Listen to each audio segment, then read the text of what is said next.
Welcome, everyone. It is 5:15 on Monday, March 9th, 2020. The Carroll City Council meeting is now in session. Will everyone please rise for the Pledge of Allegiance? Allegiance to the flag of the United States of America, and to the republic for which it stands, one nation, under God, indivisible, with liberty and justice for all.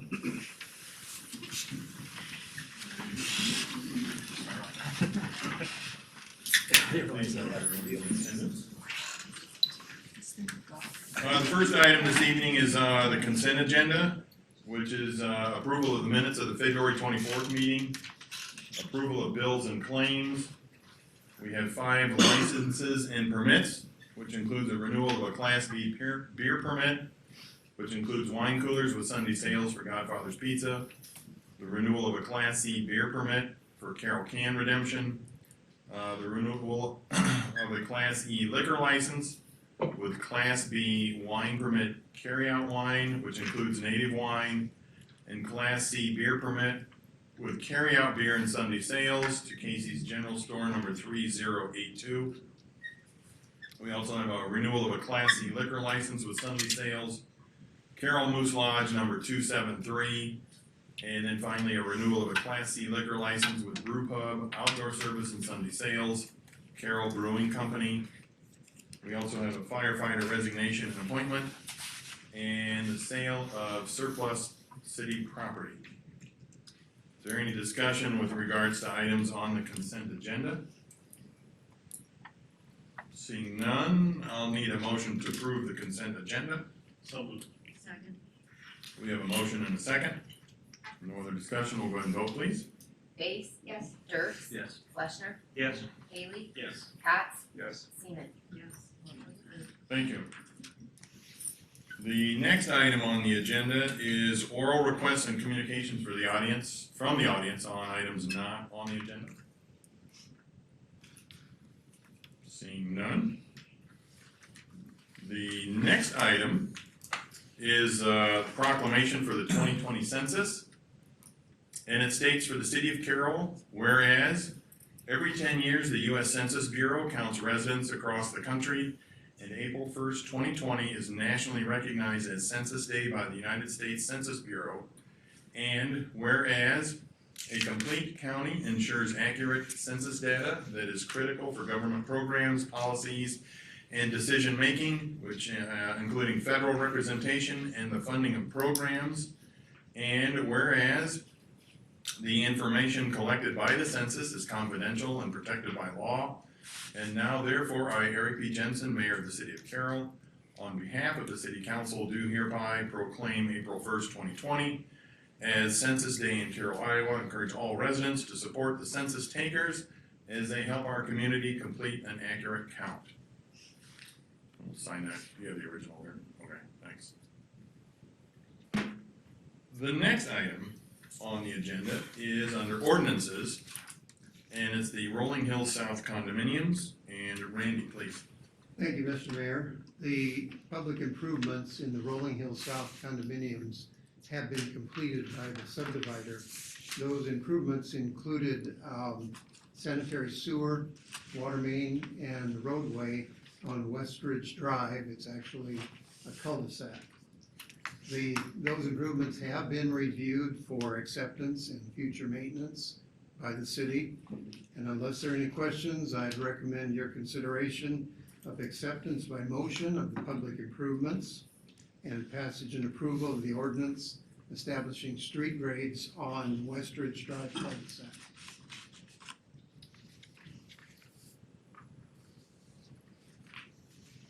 Any questions for Randy?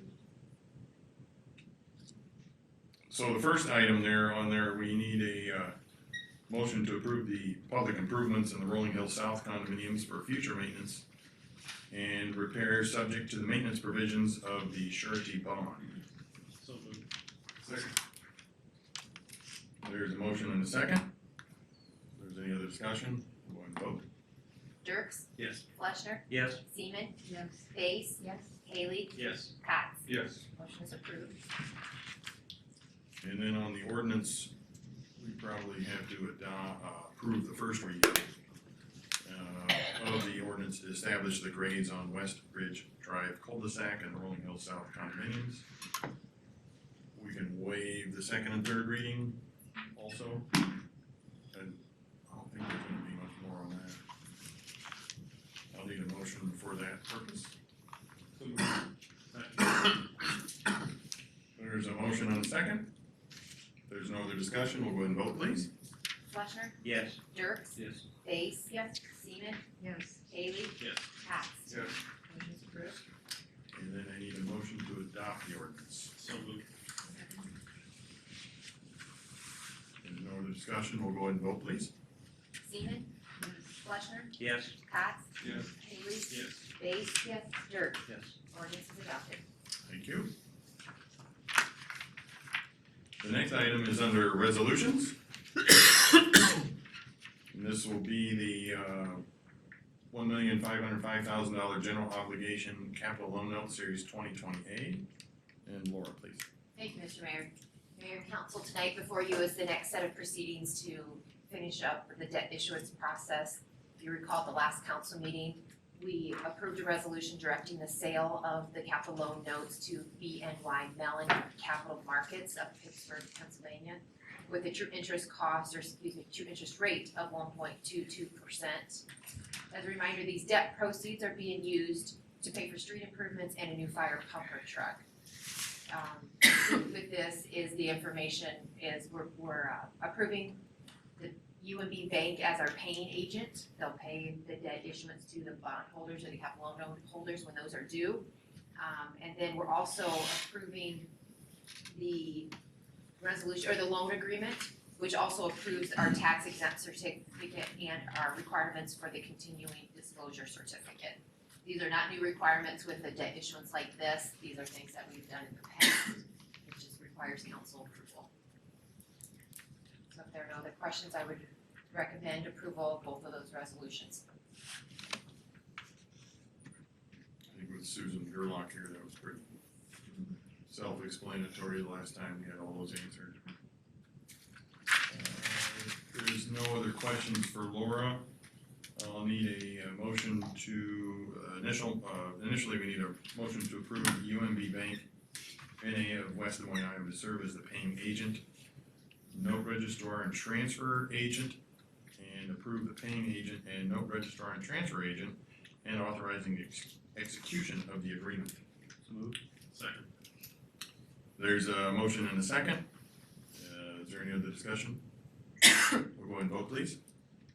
Cox, Yes. Base. Yes. Haley. Yes. Seaman, Yes. Dirks, Yes. Fleischner. Yes. Motion is approved. And then I need a motion to approve a form of loan agreement and authorizing and providing for the issuance and levying a tax to pay the notes with approval of the tax exemption certificate and continuing disclosure certificate. So moved. There's a motion and a second. There's no other discussion. We'll go and vote, please. Base. Yes. Fleischner. Yes. Haley. Yes. Cox. Yes. Seaman, Yes. Dirks. Yes. Motion is approved. Thank you. And the next item, we will go then to reports. And that's Harley Davidson of Carroll, largest women's motorcycle group ride. World record attempt, and Mike, please. Thank you, Mayor and Council. Harley Davidson of Carroll is here tonight requesting council approval for an event on August 1st of this year to hold the largest women's motorcycle group ride world record attempt here in Carroll. Some information background on this. They expect registration for the event to begin at 8:30 with individuals lining up on Plaza Drive and East 10th during that time. After registration, the ride would then take off from Griffith Road at 1 p.m. and would then expect that Plaza Drive would open up about 2 o'clock that afternoon. The route itself would take the ride north out of Carroll on Griffith and Noble, east to and then to 150th where they go eastbound to Quail, which would then go southbound into Litterdale, to 160th where they go eastbound, to Timber Avenue where they go northbound, to 130th Street where they go westbound, to Quail Avenue southbound to 150th, where they go westbound, and then back to Griffith Noble southbound into Carroll. And there's a map shown on the overhead that shows that route. Specifically tonight, Harley Davidson of Carroll is requesting council approval to block Plaza Drive and East 10th Street from Griffith to 9th Street for the event parking, and then barricades for that event. Now, the city does have some barricades. During the summer, we're a little bit more limited with potential construction activity that would occur in the community. So if we are unable to provide all the barricades that they would need, the city would have to rent those barricades. And we would suggest that if we do have to rent those, just the actual cost of that rental would be passed back to Harley Davidson. Additionally, their second request is for police assistance with the route to ensure safety of the participants during the ride. I would note they have been working closely with Carroll County Sheriff for kind of the route outside of the community also. Harley Davidson of Carroll has notified surrounding businesses of this event. There was a copy of the notification letter that they used included in the packet. And I would also note there are some events that are being planned the evening before the ride. Those are separate events, not really being supported by, but not really directly being handled by Harley Davidson of Carroll. So those requests, if there's requests related to either liquor licenses or other supports, would come before the council as a separate request. So for tonight, the recommendation from staff is for mayor and council to approve the permit to close Plaza Drive from East 10th Street to Griffith and 9th Street, to close Plaza Drive and East 10th Street from Griffith to 9th Street associated with the Harley Davidson of Carroll largest women's motorcycle group ride world record attempt on August 1st, and to provide barricades and police assistance for the event, subject to providing a certificate of insurance for the event that lists the city of Carroll as an additional insured party, and to reimburse the city for any direct costs related to any needed rental of barricades. And I would note that there are some representatives from Harley Davidson and Carroll here this evening that could answer any questions you have. With that, I'd be happy to answer any questions council may have. I do have a question. This is all the assistants, where are they at? This is all the assistants before we start the ride. When they come back to Carroll, what's gonna happen with all those people then? They're gonna spread out and spend money, I hope. Okay. But they're not congregating around the same place where they started? No, they'll probably have lunch. We listed a large portion. Wait. I'm sorry, could you come up so the public can hear you in a microphone? This gets transmitted over the internet and everything too, sorry. I feel Audibre's back there. So, almost feel like a report. Yeah. Sorry. Ideally, after the ride commences, we're gonna try and get people to spread out and patronize local businesses. There's gonna be so many people here, the restaurants will be hopping, the nightlife should be hopping. We're shooting for a 0 and 0 event, I mean, 0 DUIs, 0 problems. So, outside of that, I don't really know what I can tell you. What time are they planning on coming back into town? That ride shouldn't take, no more than an hour tops, barring any mechanical problems. So we'll have a police escort in front and behind for safety. We'll have a chase truck following the ride. If anybody breaks down, let's get them off the road. So you have the county probably barricading some roads along the way too, once you get up. Some of the fire departments have asked to pitch in and help.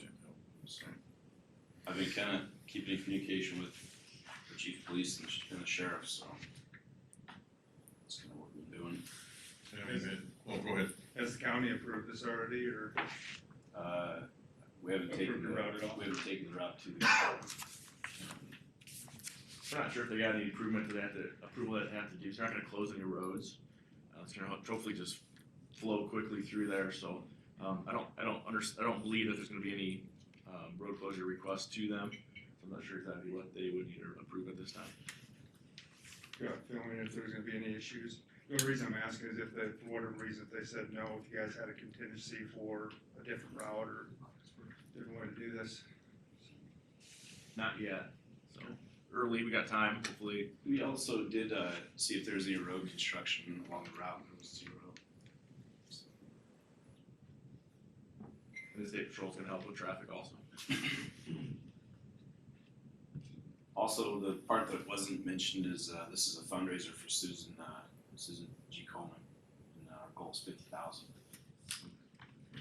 And it'd be kind of cool to have Carroll, Iowa break a world record.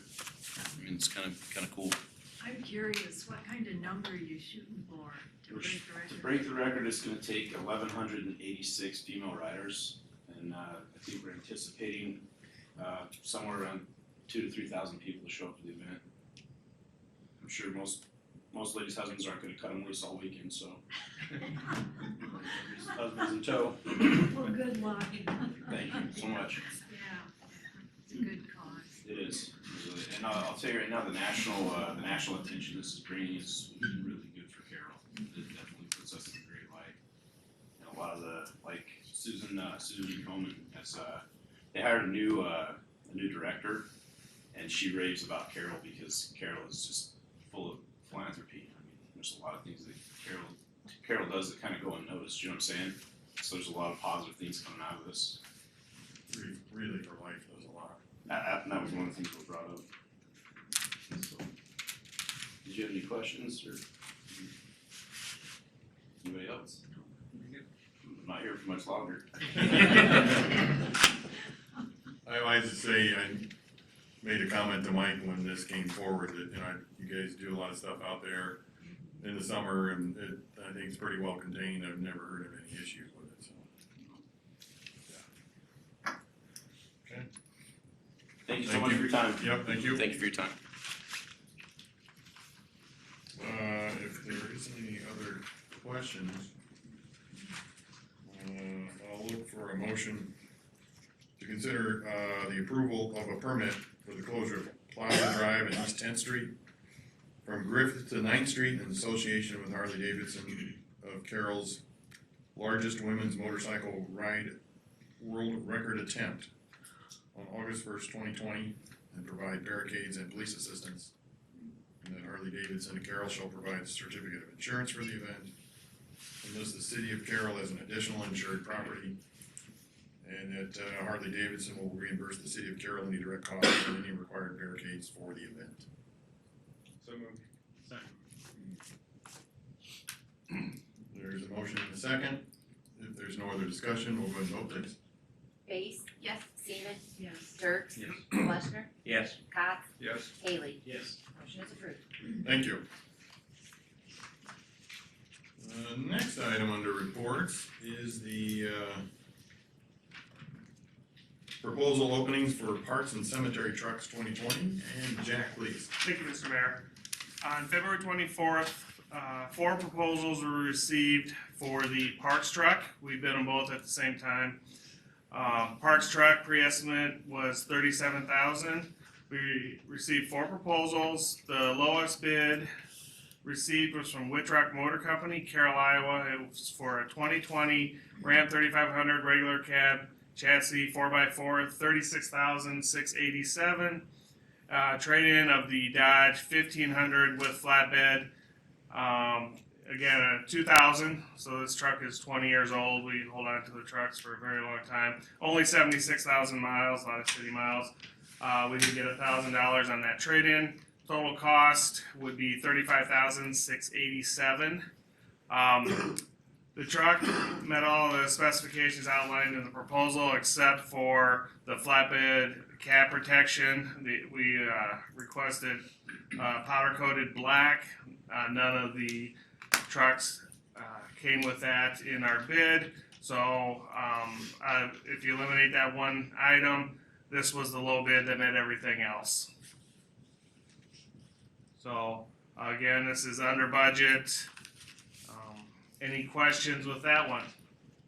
What kind of surface does the flatbed have, Jack, since it doesn't have the powder coating? It comes with the standard, what would you call it, Tom? Standard paint. Standard paint, yeah.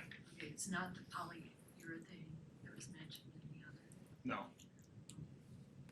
No, please. Hey Jack, why are we jumping up from a 1500 to a 3500? Just sometimes equipment that we've gotten over the years has gotten bigger, requires more, power, requires more to do. Just withstand.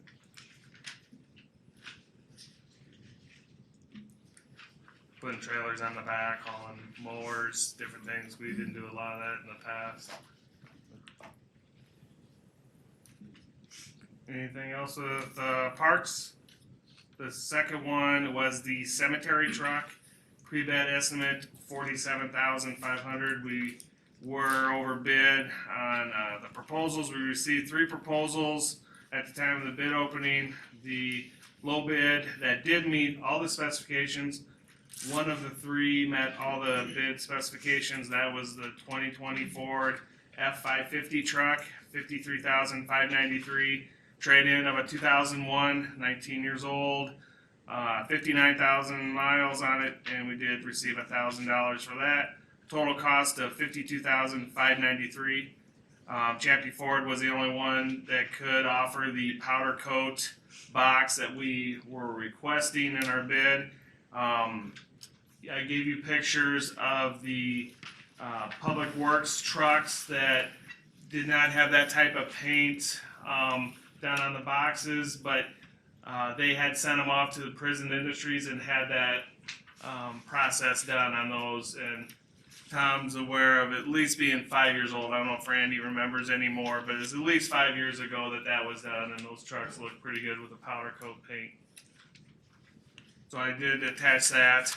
I can answer any questions. Tom's here. I know a representative with Ford. Drew is here, and he has a representative that provides that product for the bed. So there was a lower bid, but we specified the powder coat. We felt that this was the best product for the type of business we do and the type of things that we do on a day-to-day basis. That truck will be used every day. Anything I can add, Tom? That right now, the ones that don't have any powder coat, they take them yearly and do paint them, repaint what we have. There's time every year, money for the paint, a few hours on each truck to do that. That's a yearly maintenance. Our hopes is this powder coat dramatically cuts back on having to do that product, to do that process on the trucks. Are you repainting the entire truck bed then, Jack, or what are you Yep. repainting? The bed and the sides of the bed.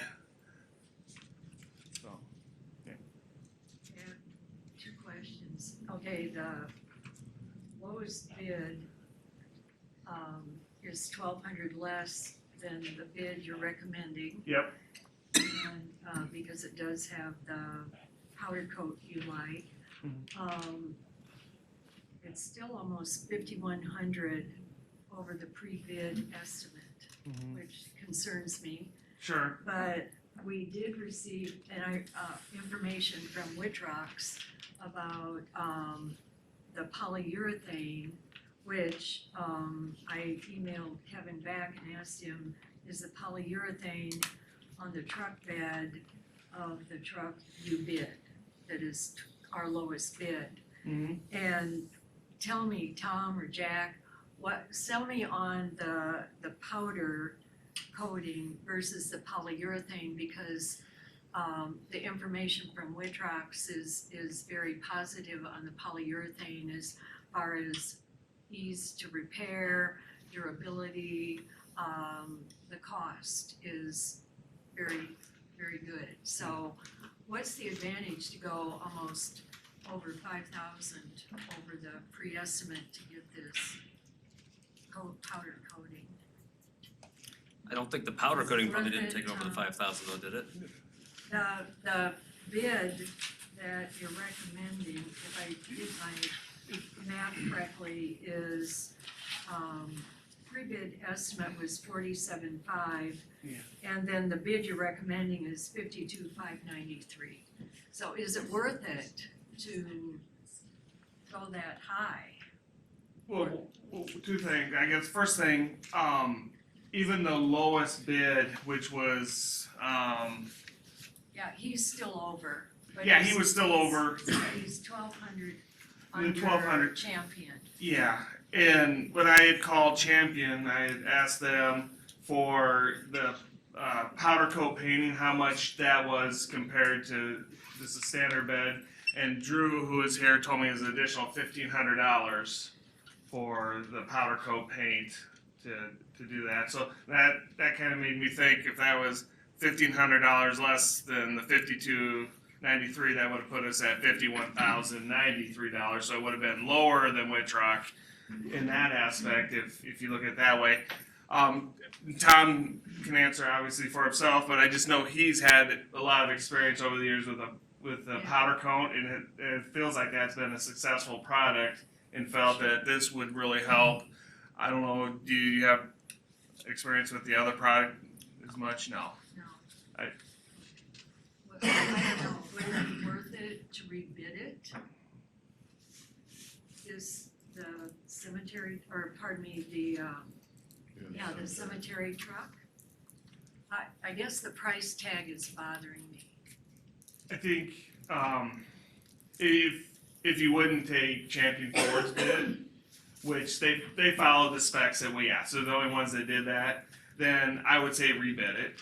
That would be the way to go. But you'd only want to rebid that if you don't think that the powder coat is as good as what Wittrock is. Well, that's why I Yeah. wondered And it if would- you Yeah. feel it's better. Well, I think Tom felt that it was better. That's why he recommended that he specified that we wanted it powder coated. Okay. I know nothing about these surfaces, but I was curious because among all 7 bidders for the 2 trucks, only one had this type of surface, and I didn't know, what is going on with this? Is it not popular? Is it, what you guys think? I was Since very you've used shocked. it before, I was very Tom. shocked that we only got one supplier that would do wood powder coat. I was Because it surprised. is widely used. Yes. And I know Drew is here with Ford. I don't know if anyone from Wittrock is here. Oh, No. I'm sorry. Anyone from Wittrock? Well, Drew, maybe can you answer that question? Why on one truck you bid it and the other one you didn't? Wasn't available on the flatbed. Okay.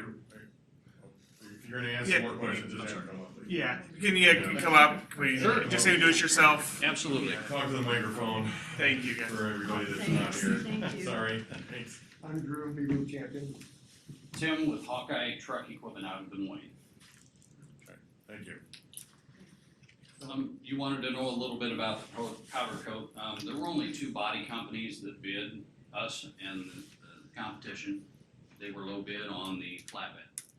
Okay, neither one of us met specifications on the flatbed because we don't powder coat. On the dump box, we do. Okay, if you're not familiar with the powder coat process, what they do is they bead blast the metal surfaces. Okay, and after they bead blast it, they wash it. After they wash it, then they apply the spray on powder coat, and then it's baked to 325 degrees for about 20 minutes. So it's a lot more durable finish than just a wet spray. I have a question regarding your powder coating process. I am familiar with this. Are you putting a primer base underneath your powder coat? No, they are not. Once again, they bead blast it, get down to the bare metal so that they've got a good adhesion surface. Now, when you're painting, absolutely, you put a primer base down. But we have 4 manufacturers that we deal with that do powder coating. They all use the same process. The powder coat, it's electrostatic. Electrostatic. Yep. And it is thicker and it is more durable.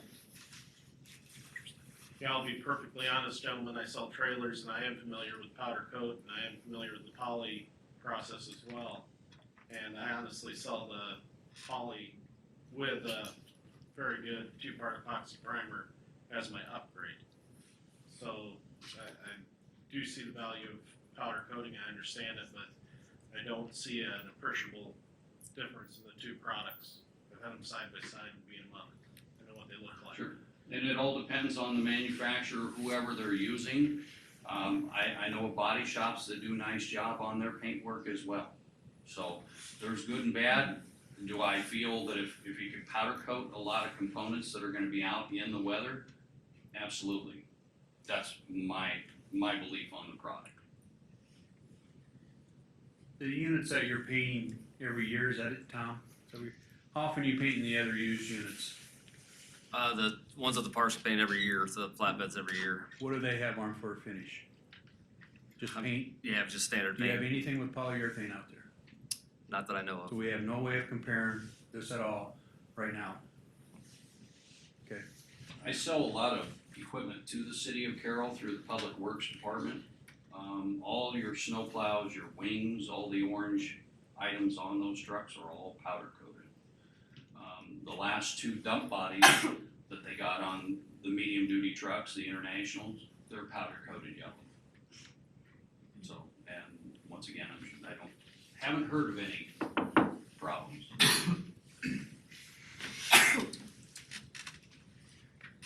So the box from Woodrock on that truck does not have powder coat. No, it's And it'd be an additional polyurethane. according to Polyurethane Kevin. is what's on there. It's wet sprayed, and they use the same paint shop we do for big dump bodies, so.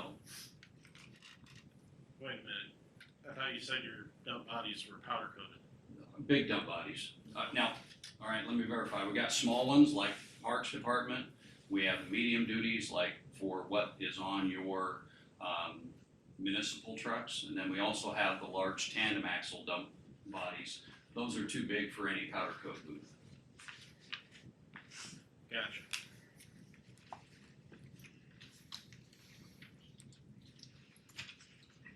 You may have said this, Jack, but the photos you passed out. Yeah. What is the age of these two pieces of equipment? These are public works. Public Works. I believe it was about 5 years ago they were repainted, but I don't know the age of the trucks when you bought them. I don't know if Tom does or The Randy. one's 15 years old, I know. But the box has been repainted in the last 5. And that was powder coated at Prison Industries in Rockville City. And it was standard paint before that and just didn't hold up. What's the repair process, or could you tell us about the repair process, please, for a powder coated body such as this? Say it does sustain some damage, what do we do? It's the same finish process as you do if you have a chip or a huge scratch or something along that lines. You repair it the same way you would with a wet spray. You sand it down, prime it, repaint it. Just did with wet spray. Mm-hmm. Have you had any issues with large sheets of your powder coating coming on? I have not. Thank you. What kind of warranty do you have on this powder coating? Is there such a thing? Is it- I'd have to double check the factory warranty on it. I guess I was not prepared with that. What would the cost be if we didn't do poly coating in, powder coat, if we just did standard paint? How much less would this standard paint be, like? $1,500 $1,500. less, Okay. so. Okay. But I know that when the specs were written, the whole thought process behind it, because of Tom's experience with powder coating, was this is what I want to make the product as durable, because as Jack said, we keep these trucks until they're worn out. So if you could keep it looking nicer, longer, for a minimal amount, I mean, and we're $1,200 difference between the two, that's what, 2.5% on them, and I realize you're over budget, so, but. And also, I delivered these specs to the 3 local companies probably a month before, and I looked at Joe, I said, if there's anything that you don't meet the specs, let us know right away. We want to be able to evaluate. If we're missing something, or if we're asking you guys for something that you can't provide, let us know right away. And no one came to us and said they couldn't either truck, because they had both of them that same day to them. And so we were not aware of this was going to be even a discussion, or that they wouldn't be able to powder coat them. We had no information until after we opened. At least I didn't. Tom maybe had one that maybe mentioned it, but.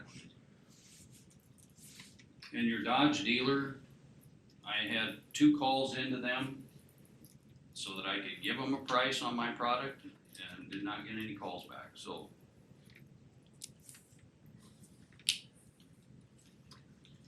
Well, the pictures you provided us, Tom and Jack, are sure not only a testimonial to the durability of this coating, but also to the care that our city staff gives to the equipment. So thanks for that too, Tom. Thank you. How are you gonna make up the difference there? There'll be some products that maybe we don't purchase, staffing wise. Hopefully, we will not, for any foreseen problems, we'll make sure we make cuts where we need to and budget.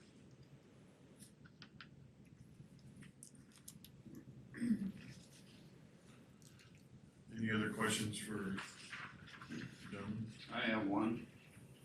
And you talked about a rebid process. The problem I see with that is once you do that, everybody's numbers are on the table. And it's, I guess, when you write a minimum spec and the low bid that meets spec, to me, should be who's awarded the contract. Thank you. Thank you. Thank you, guys.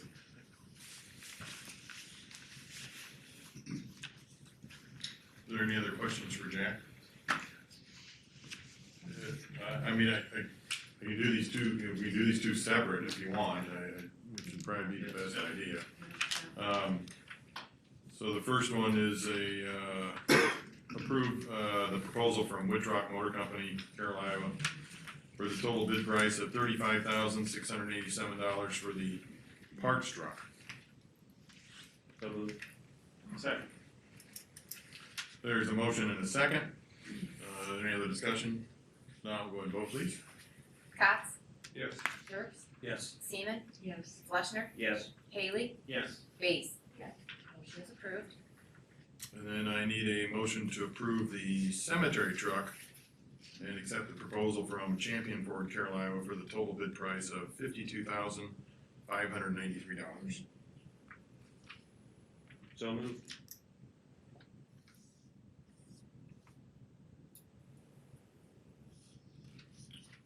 Wait a second.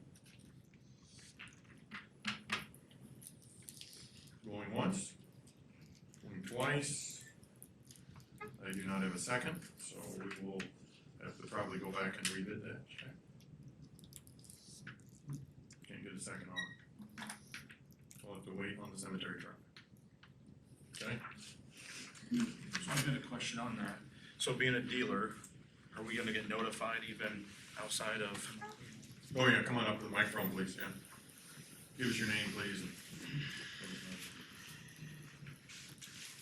Kyle Bauer. Kyle, And then okay. I'm just wondering if we're gonna get notified to bid them. I see Mackie did. I talked to Mike today. He said it's on the city website.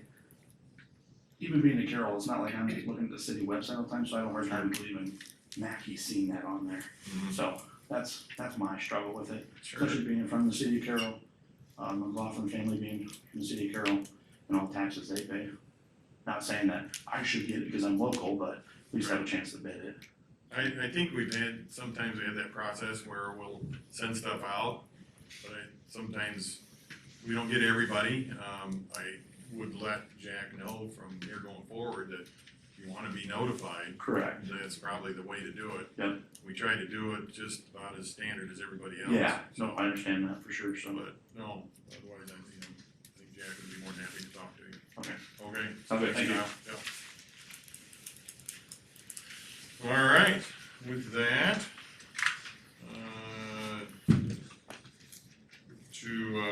committee reports, I trust everyone's read the committee report.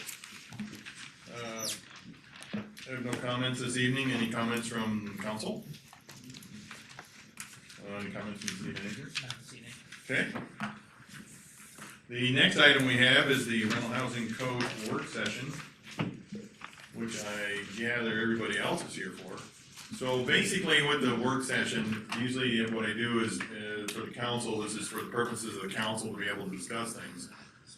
But being that this is just, when we asked for lots of comments, and I've got a bunch of them here, we'll start with the council and we'll start having our discussion. If there's some input, we're gonna try and do it as organized and orderly as we can.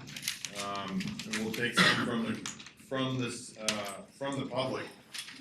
I don't wanna get this thing extended out all evening, but we'll try and get everything done. There's no action that's gonna be taken on this tonight. There's not gonna be a first reading, second or third. That's still gonna come back, so we're still gonna have some more public discussion with regards to this also, so.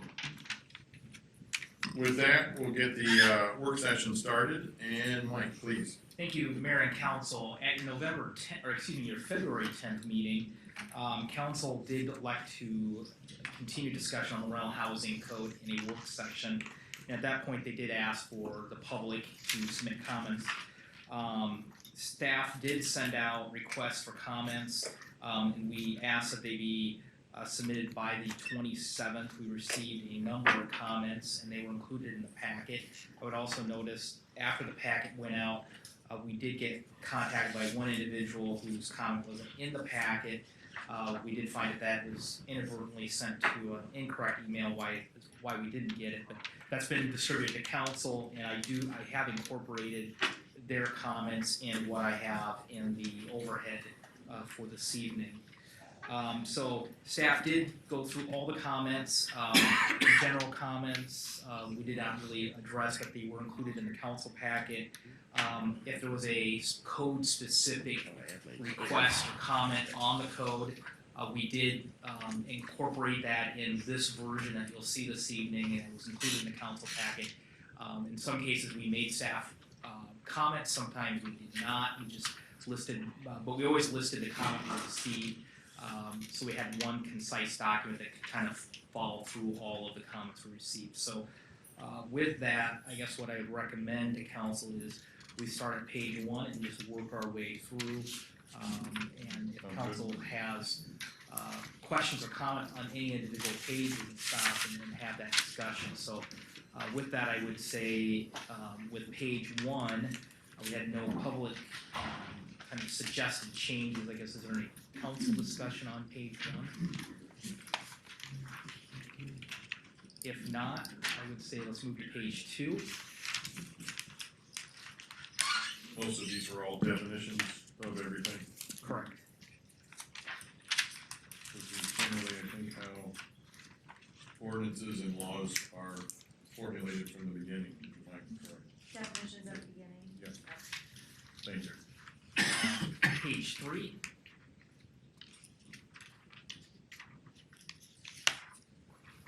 Page 4.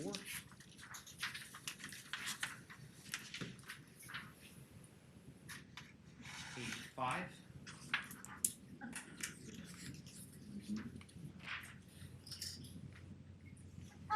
Page 6.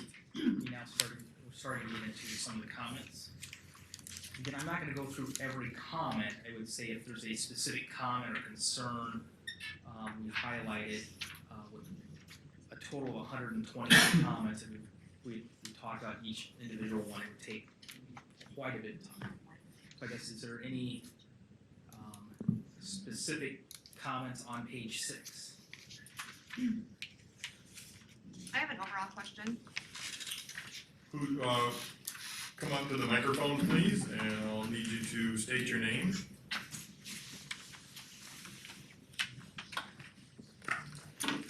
I'm Michelle Lowe. Oh, I got your Whoa. email. I just had a question first of, what was the reasoning behind this whole ordinance to begin with?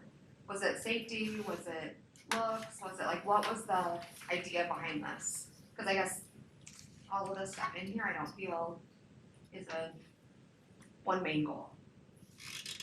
I mean, the direction that we got from council would be both of those. I mean, I think there's a number of issues that, as council talked about it in various settings over the last few years, was they were getting complaints both from tenants. Frankly, public safety was getting into buildings that we've seen things that were very problematic.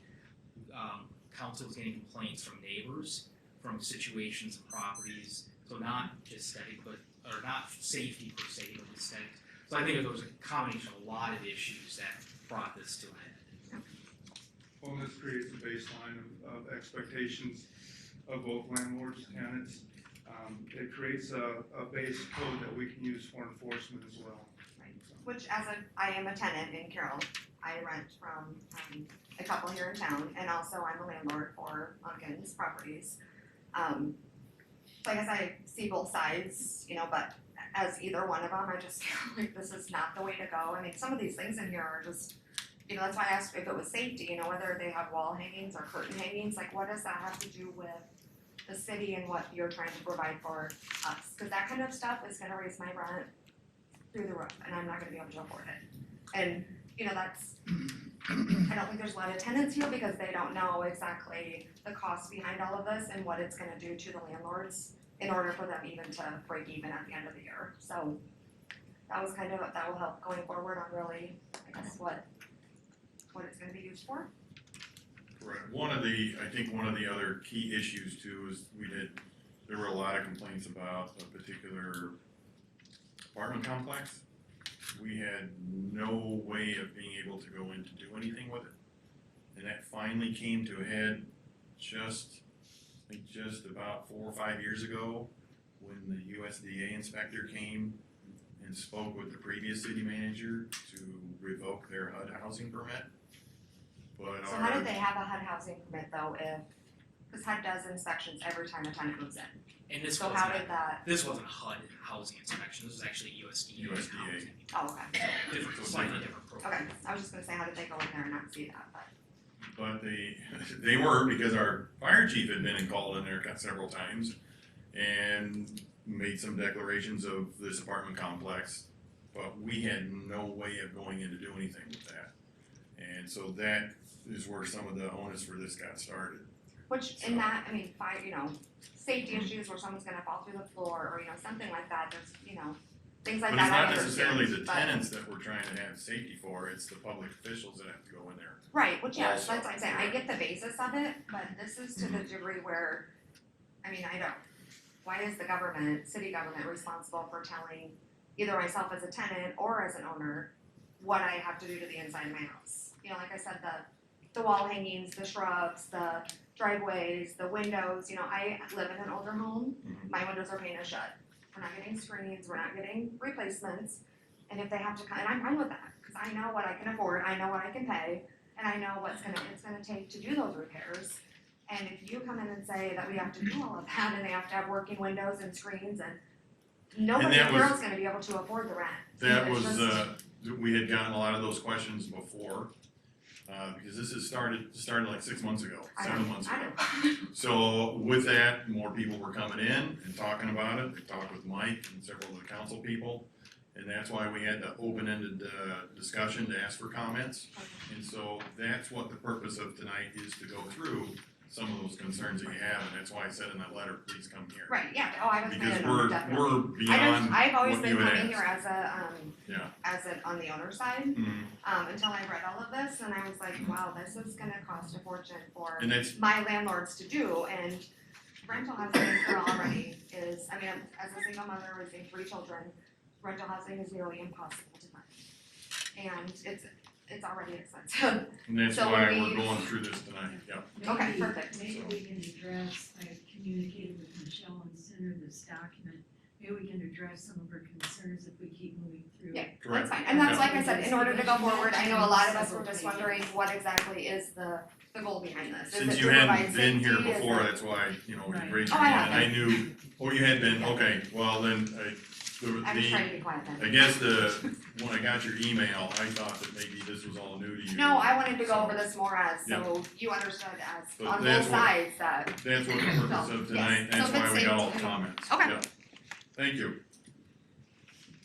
So page 6, in the city certificate of rental permit section, talks about how long a permit is good for. One comment I would make is, there was some discussion about length of permit, at least that initial one. One of the things we're suggesting is at least, if you apply for your permit by June 30th of 2020, that first valid permit would be good through 2022, somewhat of an incentive.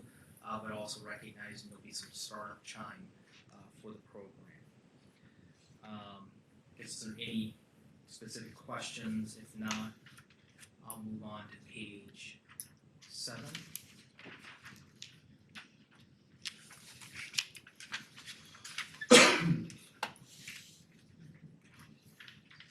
Questions on page 7?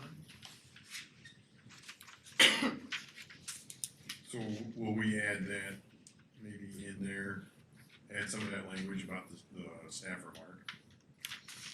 I mean, I guess our recommendation is not to add the language. And anytime we're suggesting to make a language change, it's shown in here in legislative form.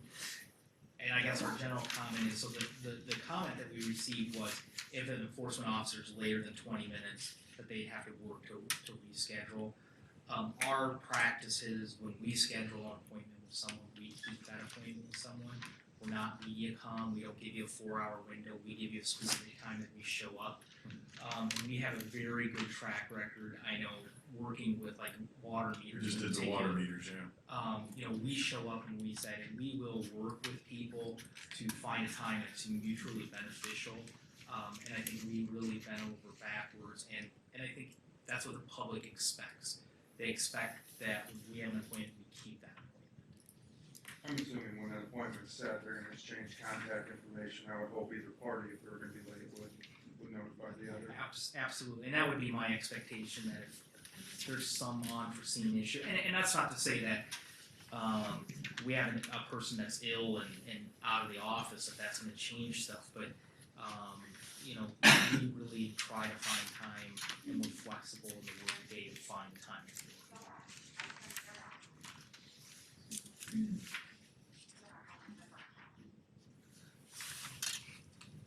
Moving on to page 8. This was just a comment on fees, and we will hit it here later in the discussion. Okay. That's part of a separate resolution. Page 9.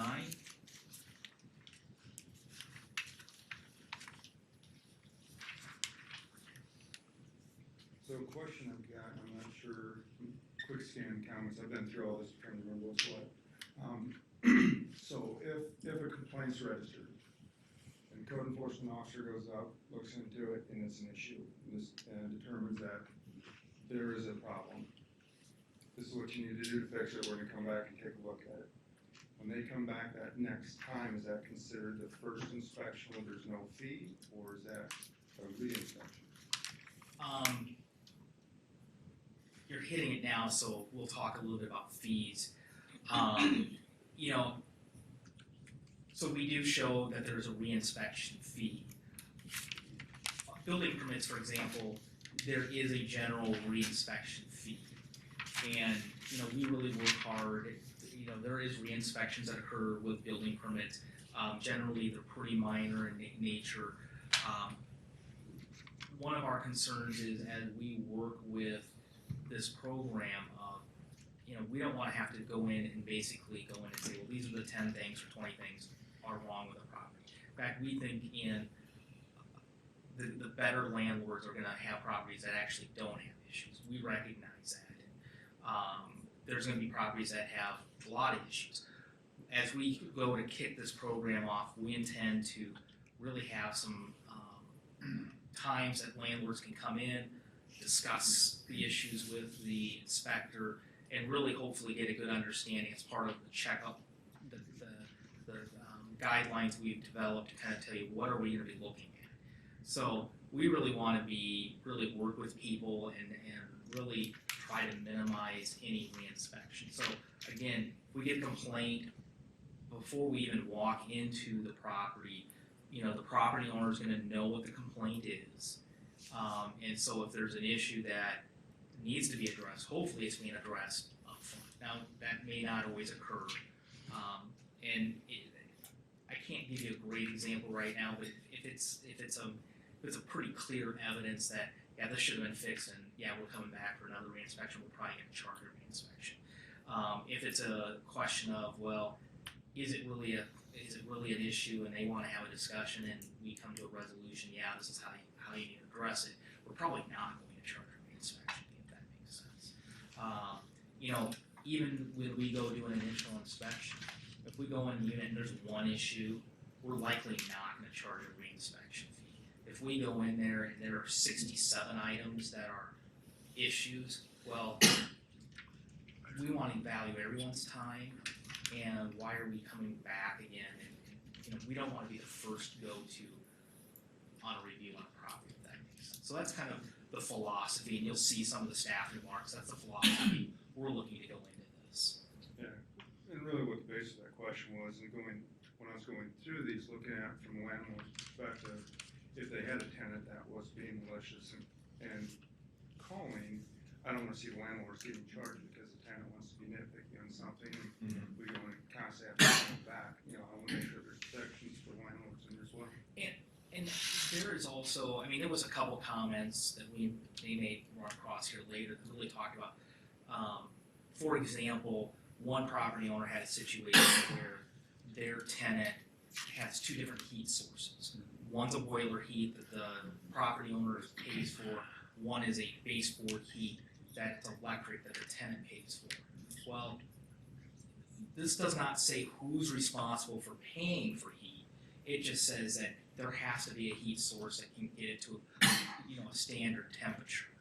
And so just because you're a tenant and you're choosing to just take the heat that's paid for by the property owner doesn't mean that that's a violation. No, you have heat source. You're responsible as a tenant to heat it to the degree you want. And if your relationship is you're paying for the heat, that's not something the city is going to get into. And frankly, it's a complaint that's going to get dismissed pretty quickly. Thank you. Yeah, I guess my concern is that most of these tenants, they're calling the city, I don't want this to turn into a document by which they're gonna start calling the city on everything. They need to contact that landlord first. That's what I want to make sure that gets done. We talked about that in a few places where one of the first questions we're gonna ask is, have you talked to your property owner, your landlord? Right. Because if you haven't, that's the first step you need to take.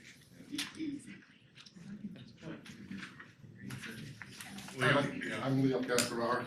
I'd like to make a comment on that. I got 3 reasons why that charge should be just eliminated right now.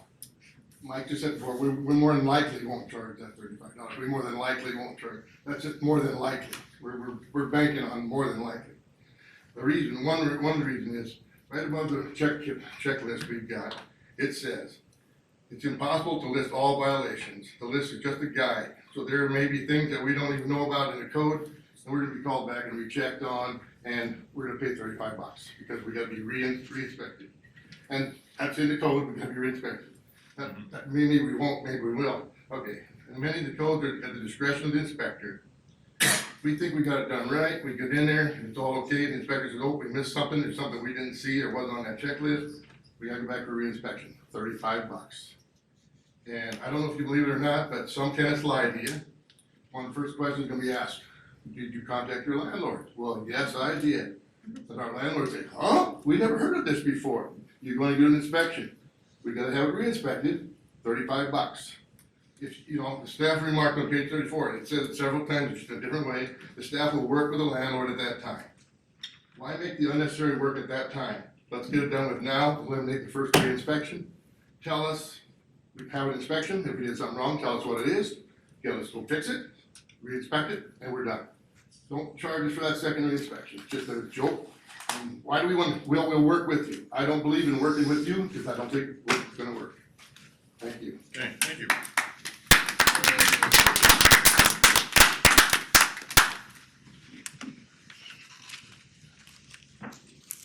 I want to address that a little bit. Geez, I've studied this a lot and I've called a lot of different cities. And I agree a little bit with you on Leo on that. To a point, I think when we get started, this thing was, obviously to me was very vague. I wasn't really for this after I got into it because it was so vague in that. But Mike's done a good job of addressing that. And multiple times in here, it's like we're gonna stop and take a look at this and you're gonna pick a committee and we'll step back and take a look at all this. And I don't know, I'm gonna propose something a little bit different, is the first, let's do it in like a 3-year cycle is what we're talking about here on everything. Because there's so many unknowns in our the person we're gonna hire, we don't even know pretty well how they're gonna be yet. And I would like to look at that re-inspection until we get done, you know, like a 3-year process on this. Let's don't do that. Let's, you know, Just waive it. until, and then, once a home is inspected, 3 years later, we get back into this. Everybody's been through this once. The landlords, the tenants, well, the tenants might change, but then maybe at that time, firm that up a little bit. But I think, personally, myself, we gotta be a little more lenient, because we just don't know too many things yet. We gotta either waive that inspection fee, you know, we shouldn't have to, you know, if they go back and the landlord's done it, fixed everything, why are we charging them, you know? You know, I don't agree with that, and maybe even you went back, the second time, and, well, it wasn't quite done right. Well, that's probably because they didn't know yet, so I guess I wanna myself, I'd like to back off on that for the first go-around of the 3-year period. And then after that, firm it up, but, I don't know, I just think And that. see what's coming through. Well, yeah, and, you know, if we get into something and, you know, there's so many variables in every home that's out there that, you know, you just don't know what's gonna go, and the landlords don't know what to pass, and we don't know as council what our inspector's gonna do, you know, Maybe so give a little we just more need to have a way to stop and back out and have this committee, you know, take a look at it and then go back in and re-inspect it. I just feel we need to soften it up for the first go-around of the first 3 years, and then after that, you know, we've been through this, everybody's been through it, and then get at it a little more. I mean, we're gonna base the wages of this guy on that $35 a year inspection fee. No, just a third of that. Well, I meant, yeah, a third of this, yes, I get that, that's what I meant, a third of his wages. The inspection fee is not part of this. Yeah, Right, the re-inspection fee is not a part of his wage. correct, just the. So what I'm saying in that first 3 years is, it's not part of his third of his wage. Let's just work and try and figure this out. And I think the balancing act is, it's a policy decision for council. Yes, it is, that's why I'm bringing it up. You know, I think the balancing act is, if we have to go in and we do an inspection, you know, talking with some of my counterparts, you know, they expect an inspection to take 30 to 45 minutes per unit. You know, considering that we have to go in, you know, and do basically 2 inspections, well, then the question would be, is the inspector gonna have sufficient time to do all the units? You know, what we don't want is we're basically going in and creating a list of things that you need to go correct. You know, part of what we hope is property owners will kind of take, you know, the responsibility to go through their units, and that we're not having to come back and do those re-inspections. Because, you know, no one wants that. We don't want the disruption for tenants, we don't want the disruption for property owners, you know, so, you know, where's that balance of, you know, people can go in. And what I would tell you is, this is a very common approach, and even kicking it off where cities are charging a first-time reinspection. In fact, I haven't found a city that doesn't charge a first-time inspection. Can something be turned up for volume, because some of you back here cannot hear? Oh, Freddie, you use the microphone. There, okay. I have a quick question about the rental housing property maintenance guide. And it says, use this checklist before you're inspected. Right. So that you don't have to be re-inspected. Now, my question is this, if somebody is going through this and they aren't sure if they're gonna meet code or not, do they talk to this official and say, hey, this is what I have going on? Well, am I interpreting the code correctly? So then they can get things up to speed. The first inspection is free, and hey, everything is good. So, I mean, this is even telling people, use this checklist to evaluate the condition prior to the routine inspection. So you, It's so they vague though. would have access to this official, right, to get input. And that's how our building Yeah. department operates is Okay, they, you know, if a contractor has a question or an issue, I mean, they work with Greg so and they Perry. would work with no Absolutely. charge. Absolutely. So I would suggest too, that with this being a new program, when we get up and running, that they do workshop. Whoever the inspector does a workshop, opens up, people come in, ask questions. Yeah. You know, how do you determine this, you know, what's the definition of this, and try and get as much of that upfront as possible.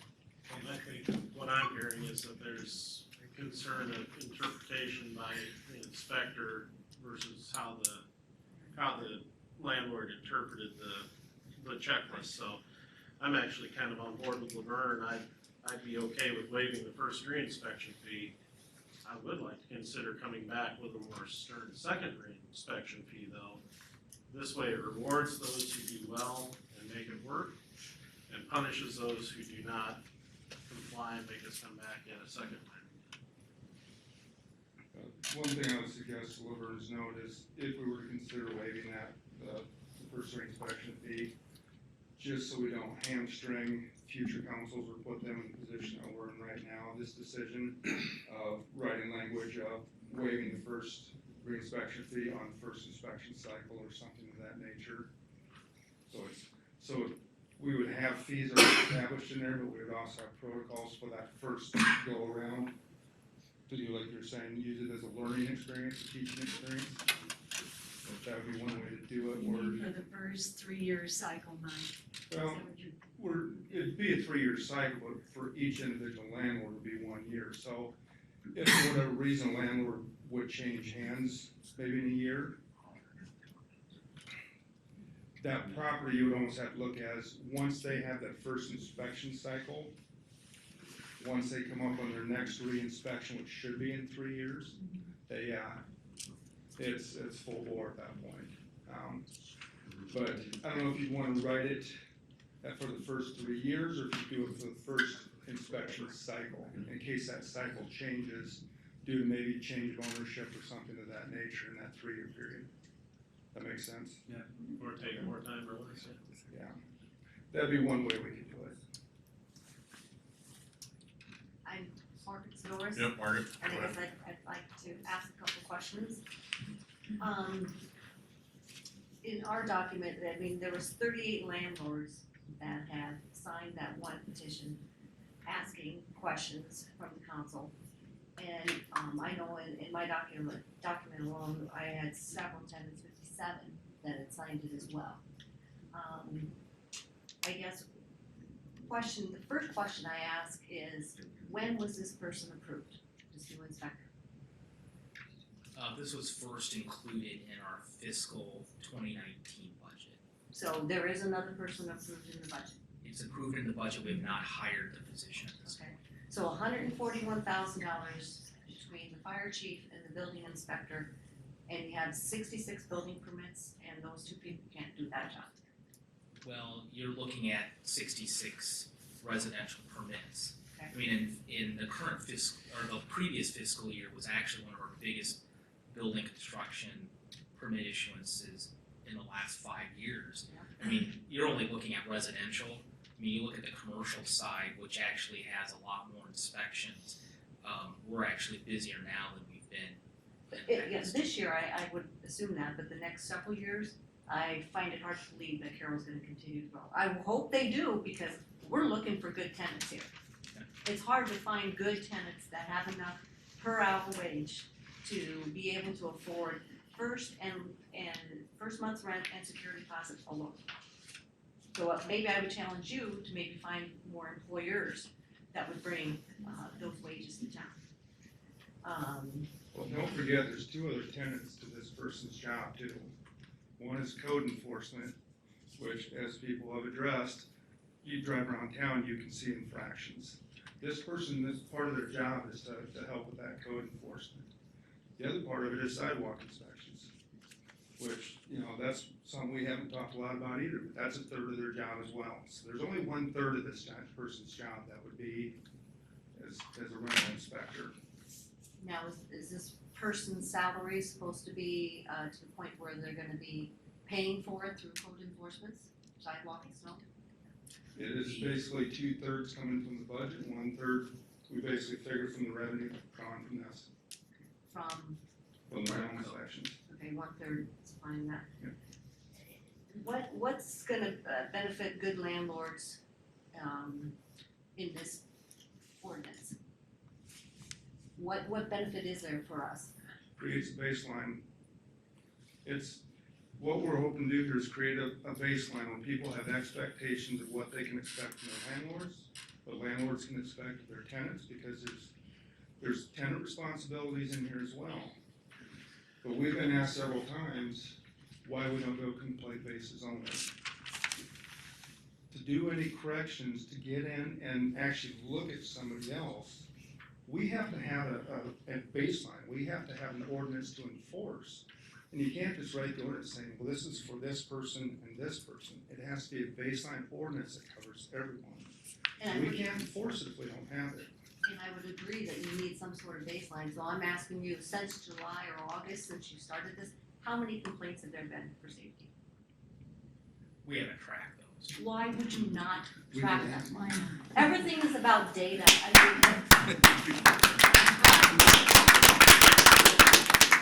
We feel that you're trying to streamline this new employee off of the back of good landlords. And all you're going to do is raise the rents of tenants and good tenants. And all it's gonna do is not make Carroll a very affordable place to live. People will start moving out. And people will start moving out. And to me, this is discrimination against landlords. So if you've got a rental house that is homeowner, a rental house here and a homeowner house here, and they both are in violation, who's gonna get charged? The landlord. Our property taxes are already higher. So why would you do this on the back of us already where we're already paying more? Somebody help me understand that, because I can't.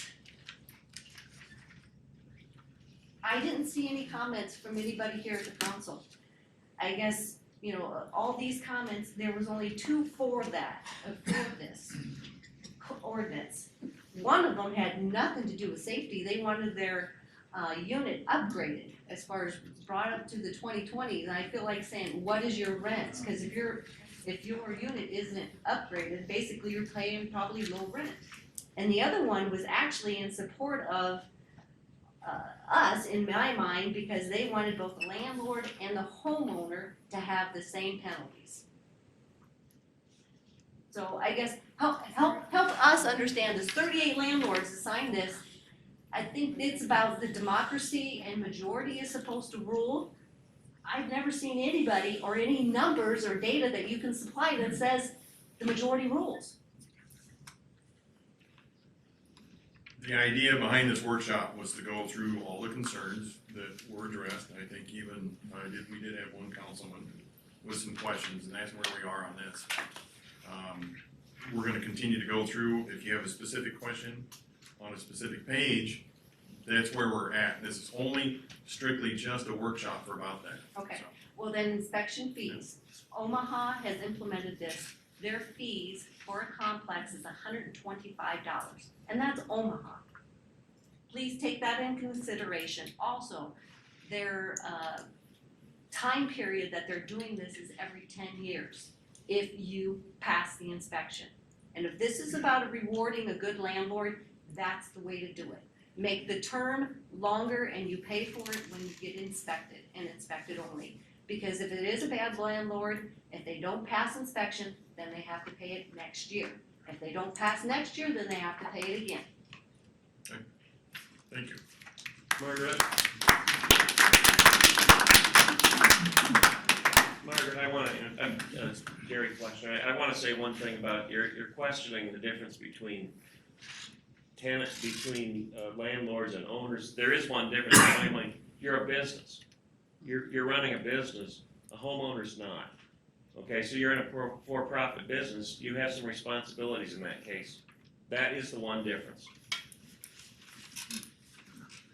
But this is about safety, correct? Absolutely, that's right, Safety, that's and completely talked about included. bringing the value down of the neighborhood. That doesn't address it then. Because if you're talking about safety, it doesn't matter if it's homeowner or landlord owned, it's still safety, correct? I agree with that.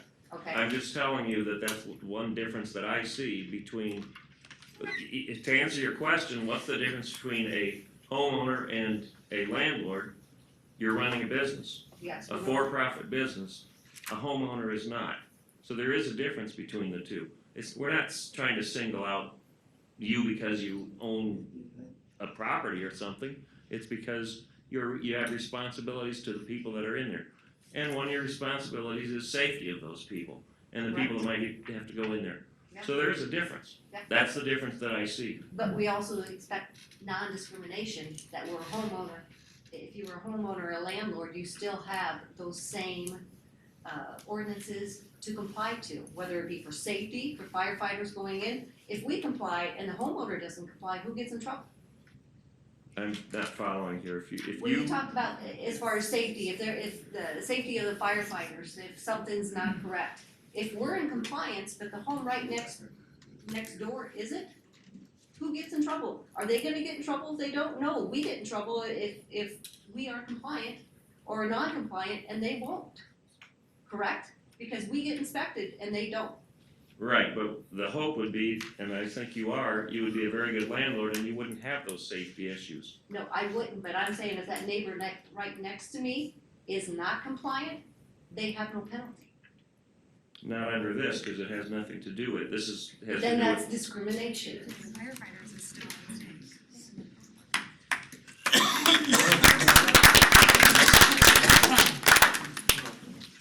I'd like to address that, Margaret. I have talked to our officials about lots of different properties over my several years on the council. And we have other ordinances on the books that address residential. We have a nuisance abatement procedure, chapter 50. That's one of the things I've dealt with. I've dealt with Greg over the years and others. We also have chapter 145, dangerous buildings. We also have the Code of Iowa and the building code, and we have adopted the Code of Iowa building code.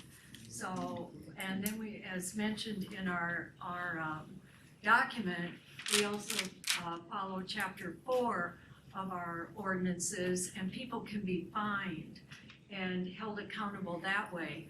So this isn't the only, we have many other ordinances that we use to work with people.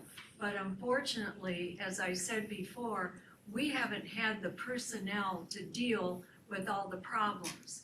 And I want to say one more thing about data. I have a lot of people who contact me, we aren't live, but they watch YouTube. And I talked to 2 people who grew up on Main Street when they were little kids, and now they're adults, and they said, can I have you pass along what we believe the data should be? They watched us on YouTube and people bring up data. They said, all we need as people who grew up in Carroll and we still live near here, the only data we need is to drive around this town and look at the pockets of dilapidated houses, buildings, whether they're owned or whether they're rented. And they said that's all the data they need, is to drive around and use their eyes, and how Carroll has changed over the years. And so that's what people are noticing, Margaret, that they see more and more of nuisance type situations, and they want us to address it. So we're not trying to pick on you or anybody. I know there are many, many good landlords, and we do not want to be punitive and punish the many for the few. But when I drive around, I see what people are talking about. And when you campaign and go door to door, you see it. You're in the places, you're talking to people, and I'm asking, is this a rental? Do you own this place? So that's what, the people that talked to me told me to bring up. The data for them is just drive around Carroll and look at what's going on, and things are changing, and please, city, do something to clean up the neighborhoods, whether they're owned or whether they're rentals. But I do appreciate you bringing that up. But that's what I'm dealing with as an elected official. But Can I make a comment on that too, please? On my, going through that list, you've got here, it says that, you're gonna, if you pass this policy now, you're gonna, on page 36, it says there's a lot of policies in fact, you already said there's a lot of policies in fact. we have ordinances. Ordinance and stuff, Yes, in we fact, are. okay? It says also on page 42, you're considering passing a maintenance code for owner-occupied homes in the future. So why don't you work on both at the same time? Then there wouldn't be any discrimination against landlord, you'd clean up the city. If you don't do it now, it'll probably never happen. You say it might, but it'll probably never happen. If you want to be fair and make it safe for everyone, the firefighters included, now's the time to do it. Remember, we're talking about safety, safety, safety. If one of the houses that you're so worried about, you're working now, just sold, recently sold. I was in the house, it's unsafe, it's uninhabitable. It was bought by some people, and I don't know what's gonna happen, but I'm expecting it to be lived in as a owner occupied place. And if that business is delivered and owner occupied, what are you gonna do about it? So you need to go after all the homeowners and the landlords together, straighten up the city, make it look clean, but don't go after the landlords, because every other house is owner occupied, landlord owner occupied. So you're gonna have every other house looking clean, and and the owner occupied don't have to be cleaned up, so let's do them all. Let's pass the ordinance right now, work with you work after the whole city, not just the landlords. Then you'll be fair, it'll be not discrimination. Thank you.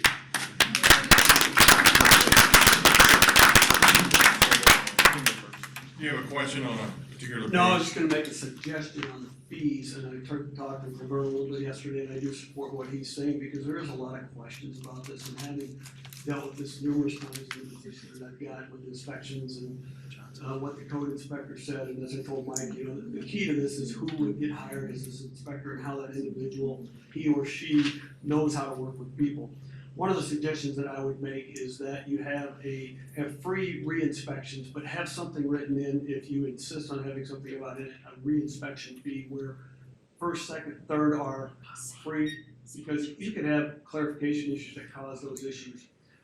But then give the city the ability that if you have that individual that just doesn't comply, then you can come back and get all of them. But don't hold everybody accountable all the way along. Because of those fears. I think most of these people here are very responsible individuals, and they're gonna take care of what you ask them to take care of. And if they don't, a lot of times it's gonna be because they maybe just didn't understand or weren't quite clear on what they're supposed to do.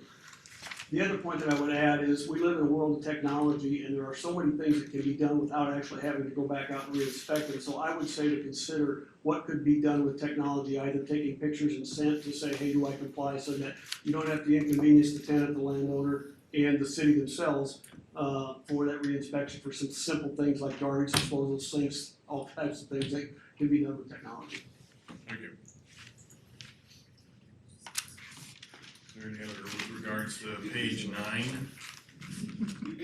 Mayor, do we want to clear that up on that inspection for the first 3 years, so we have some guidance on what direction to go? I think to Laverne's We'll point. hit it when we get that. Okay. We gotta get up to the fee section. Go to page 10.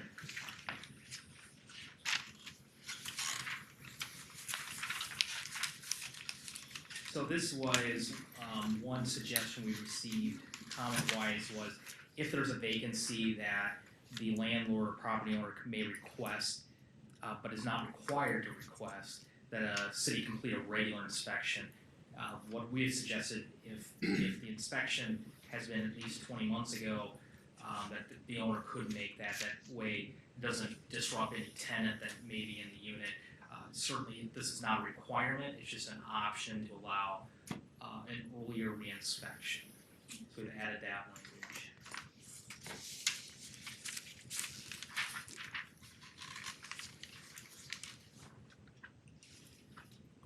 Moving on to page 11.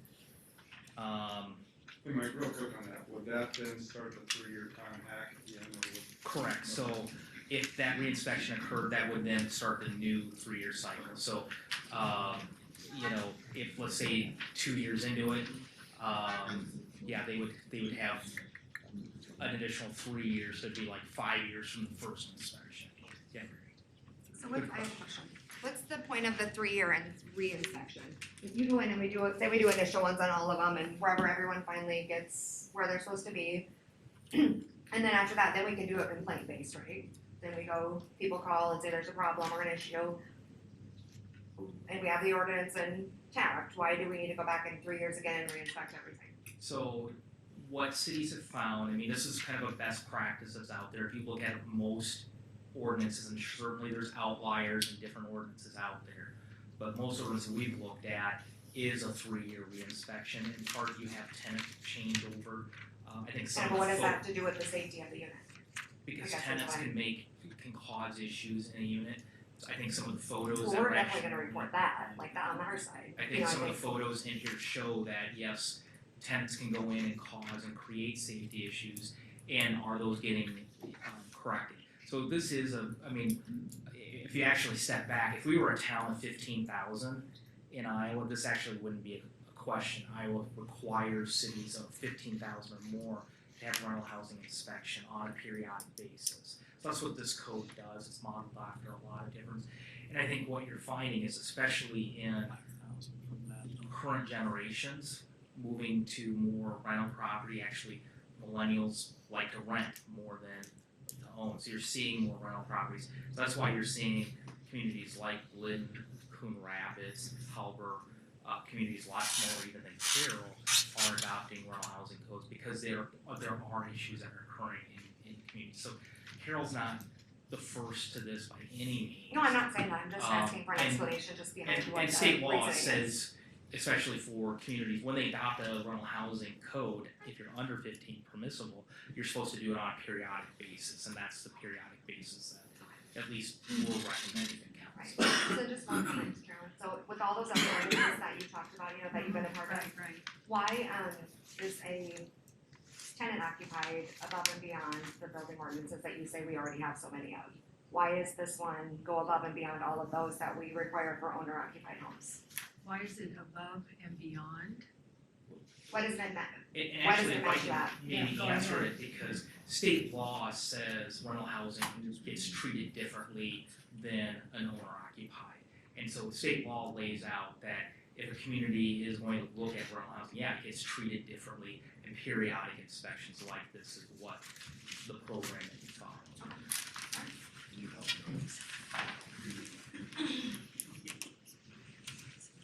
Page 11.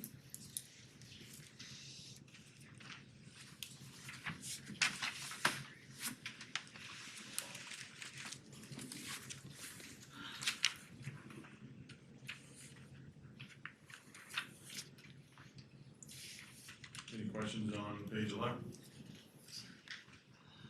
Move on to page 12, please.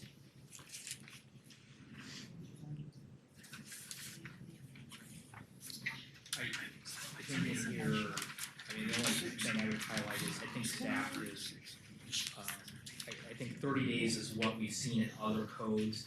If we want additional time for compliance, I think those are, I don't think staff would, I mean, if 60 days is where council wanted to lie, that would be fine. But I think there's always some repairs, like for example, one comment was, if it would require a permit, then give up to a year. Well, some items, like for example, HVAC, a furnace or a water heater, those require generally permits in the city of Carroll. Well, there's a lot of contractors. We wouldn't want someone to be without heat for a year.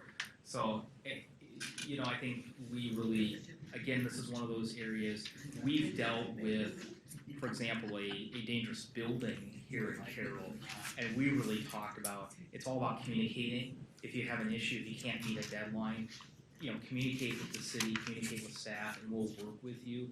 And that's how we see this. If there's an issue, and again, I can't fathom what that issue is right now, especially as we talk through some of the codes later.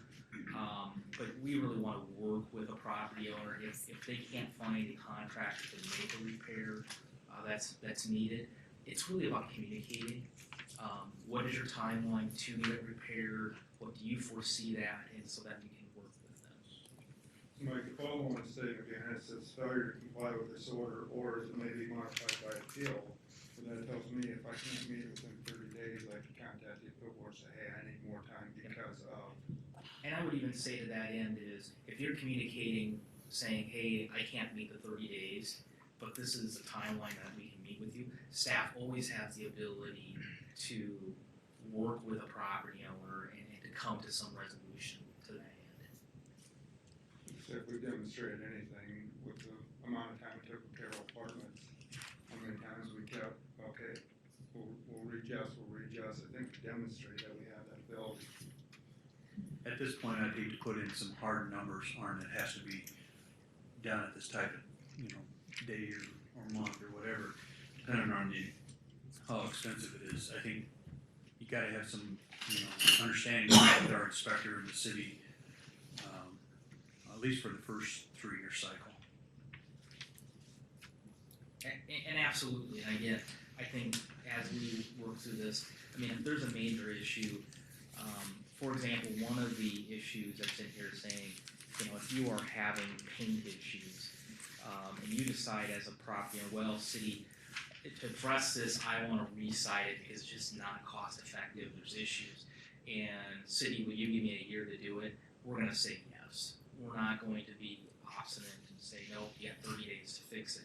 But again, it's about communicating, and you can't write that in a code in every instance. And that's where the city, our staff has that discretion to work through code. It's all about the intent of the council to get to that compliance stage. Then Mike, as an inspector, if it would be a situation where it was procrastinated and we gave him 30 days, need another 30, at some point, the inspector would still have the authority to say, this is it, no more granting, variances, that sort of thing, right? And then again, there is always that safety net of, if you wanna go to the appeals board, you can do that. If you think the inspector's being unreasonable. But in my experience, both here in Carroll and even in other communities I've worked with, the city's really bent over to try to be accommodating to this.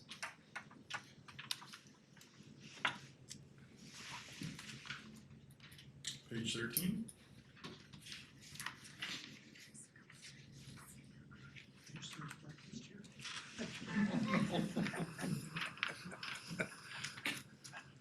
Anybody have anything on 14? And we'll move to 15. That was a general comment about, is it reasonable to vacate if there's negligence of the tenant, or who's responsible if someone's being forced out, who's gonna pay temporary housing. Again, emergency orders to vacate, this just doesn't happen, but a scenario would be the structure is collapsing in on itself, a basement wall has fallen in. I have walked into a house, not in Carroll, but I've walked into a house and found that the second floor was actually resting on top of the refrigerator. That's the type of situation where we need to get the people out of the house because it's just simply unsafe.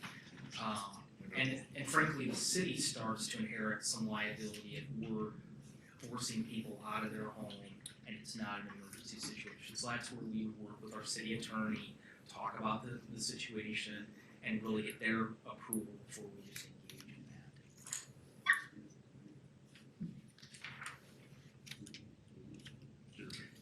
that. Move on to 16. Question there. You got a question? Yep. Who's it? Oh, come on up, please. Yeah, does Des You Moines have to come up to the podium, please. Give us your name. First of all, ain't loud enough for this. I do have hearing. And I would note, if you do have a hearing problem, we do have some hearing I'm assistant missing that. devices in But the it's back. Connie says, Okay. Larry Huntsman, does Des Moines have this inspection stuff, all that? Yes, they do. They're required by Iowa law to have. I noticed that, and I see they've had 3 big apartment fires in the last 3 months. So I don't know if it's helping or not. Okay. Thank you, Larry.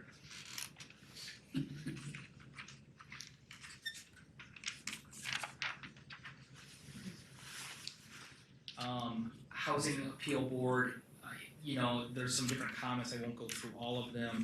This is really a policy decision for council on how you wanna format the, housing appeal board. We took this, looking at different communities, on the numbers and the makeup of it. So I guess if there's any comments from council on different directions you wanna go. I would wonder, can we have anybody from outside the city of Carroll be on this board? I believe you could do that. I would say that that's probably unusual. I'd look at maybe at our attorney to see if she has any thoughts on that. I think the council can do whatever they want in regard to that. There might be policy reasons not to. I guess my feelings is I would like to see the three people have, what you say, no dog in the fight, you know, no renter, no tenant, no landlord, no association with it all, so they're totally open-minded on it. That would be my suggestion for you, Mayor. 'Cause you gotta be the one to. Well, I get, yeah, I know that, again, that's gonna be, put those forms out, and then you guys approve them at the end of the day, so. Your city manager doesn't like to disagree with council members, but I will do it. I do think you need to have a board that does have some, what I call diversity into it. So I would say you would want at least a landlord on it, someone that has an interest in it, and because there is a different perspective. Now, would you have all three be landlords? Probably not either, because I think to your point, you want that opposite, you want some independence in it. So, I do think you need to have a mix of individuals and interests on that appeals board. I mean, I would look at extending it to 5, just is kind of what I thought. This would be one of the smaller boards that we have. And I think 5, just keeping the number odd, but expanding it to 5, you get, Carroll's a pretty big community, and I think you wanna, the county appeals board, that one, the building, is that 3 or, that might be, is it 5? No, I'm thinking the Board of Adjustment for the county. Greg, how many people do you have on building appeals? On that Board of Appeals, I think there's 5 on that. So maybe let's I expand think we that have to 5. I think 5 is worth considering, just to get a diverse group of perspectives Yes. and expertise, but we do have a hard time getting people for our boards. I don't think for this one. Yeah. At least the first go around. That's right. I'm fine with 5. Yeah, well, it's, think about That's a it. good recommendation. I like Yeah. 5, and I'd like to see not only landlord, but a tenant hold one of those positions each. I'm kind of the opposite of you, That's Laverne. fine. I want to see That's why it. there's 6 of us up here. There's a suggestion in here too, a property owner that lives near some rental housing. And I thought that was interesting. So,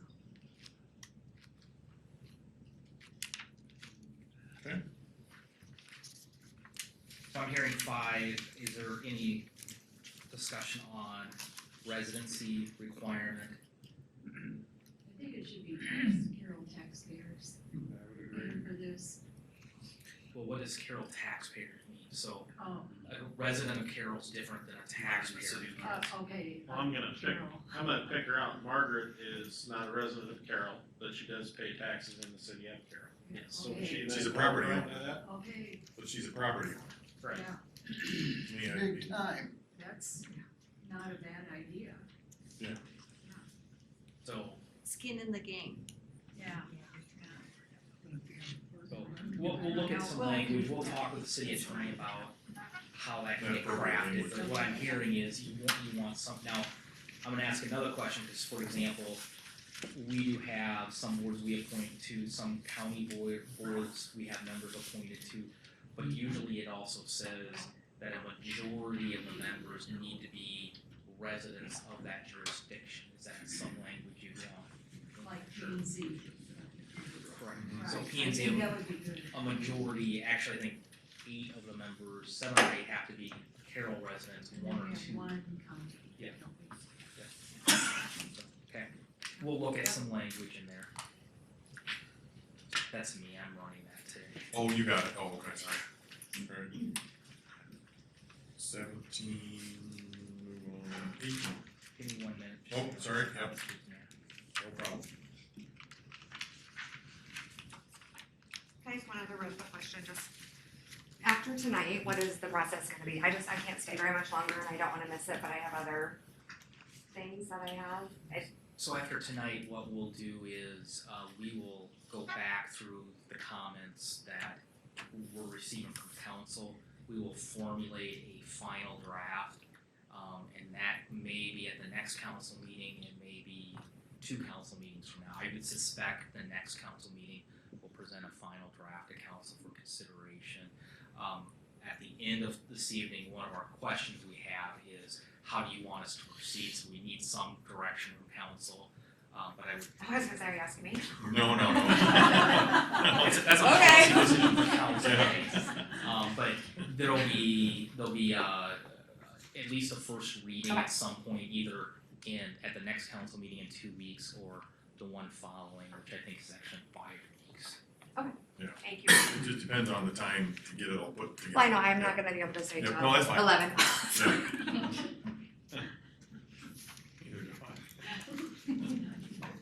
Okay. So anything else on 16? 17, there were no comments, if there's anything, comments there. On 17, I think with 18 was the next one. 18, now we're starting to get into the standards. I have a question real quick, I think I missed mine. Just come on up, sir, please. Give us your name. Ryan O'Leary, I have a couple questions actually. So, I know at the start, they were saying like the $35 reinspection fee and whatnot with that. And a lot of these, I'm not a landlord, so I don't have skin in the game like most of these people here do. But it seems a lot of their questions are, it says, these might not be all the codes. So why aren't we taking a more direct approach and using something like the veteran home loan thing has a set direct federal guidelines on what they check, or like HUD or Section 8. Why aren't we taking a more direct guideline instead of writing our own, using one that's already there? That's my first comment. The second one is it has to do with HUD and Section 8. So most cities, which Mike should know, like Waverly, Sioux City, all of them have a HUD exemption so that owners of HUD and Section 8 aren't getting double charged for inspections. Is that something that you guys have thought about doing or not putting in? Because at the end of the day, if a landlord is getting double charged for inspections, the odds are they're going to drop the HUD and the Section 8, which even though, depending on your thought process, some people think Section 8 is bad, causes crime, that's up in the air to decide. But at the end of the day, the low poverty people that Carroll does have are going to get affected by that if we cut out Section 8, HUD, and the low income where they're already getting, federal subsidized or state subsidies for it. And my last comment is with the administrative warrants. This has been real big with the 1851 Constitutional Law Center, their national organization. It's also big with the ACLU, and it's also really big with, what's the other organization? Give me 1 second. National Institute for Justice. They've gone around to cities who have implemented these, and if they don't have the proper coding, they've sued and they've won quite often. The 1851 just won in Ohio in 2016 and in 2014. Seattle's been sued for the last 10 years on this. California's had lawsuits, Denver's had lawsuits, Galveston, Texas, Houston, Texas. And the thing is you're having these large law firms coming in and doing this.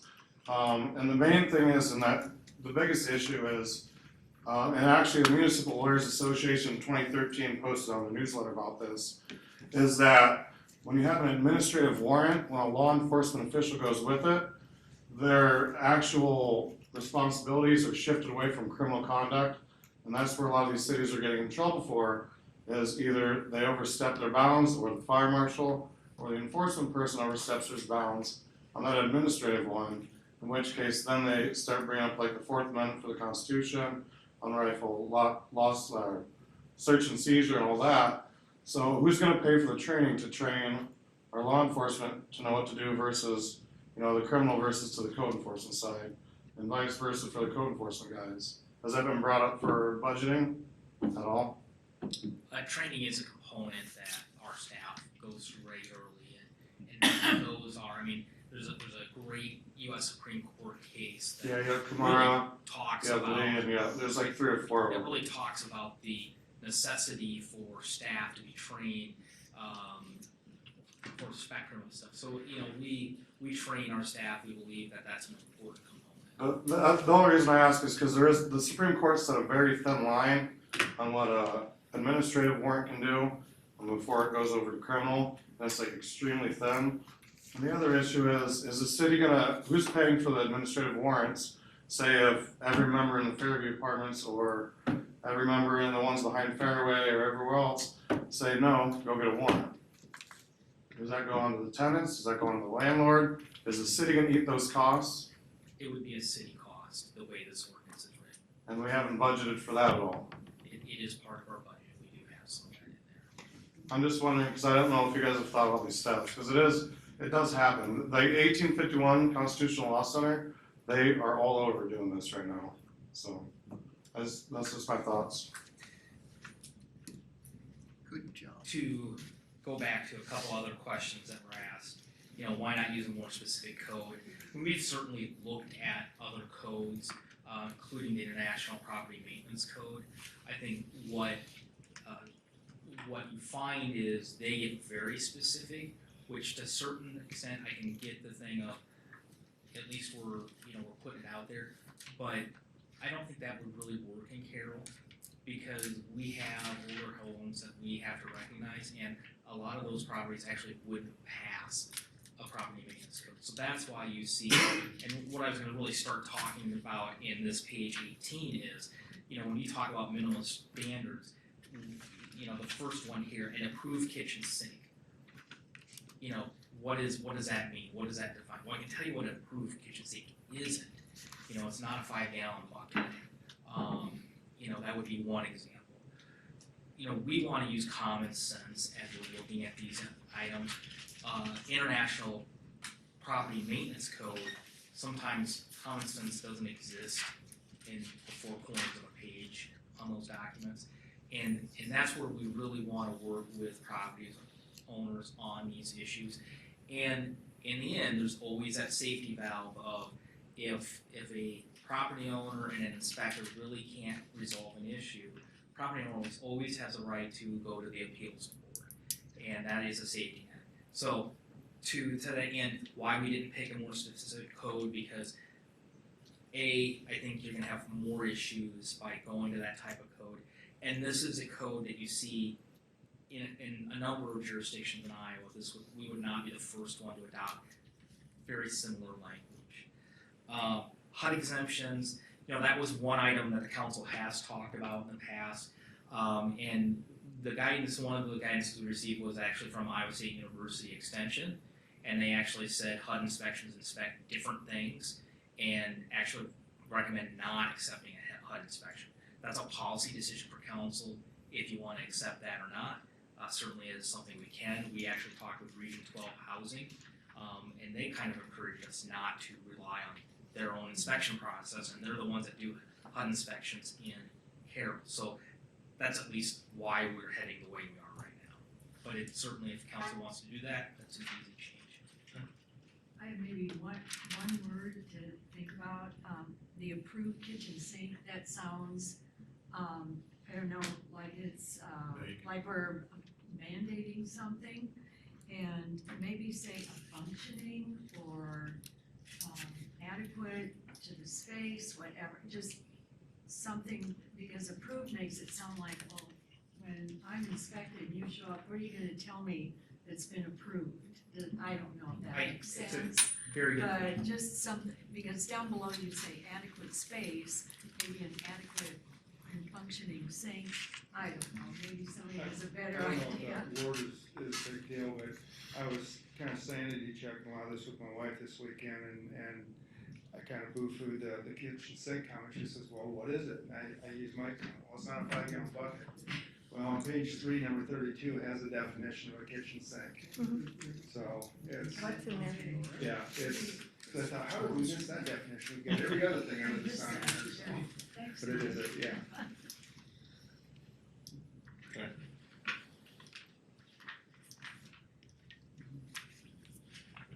Jesse, are you aware of any legal things going on with regards to this in Ohio?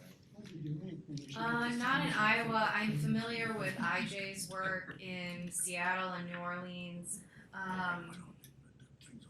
And you're not wrong about the thin line between a criminal warrant and an administrative warrant.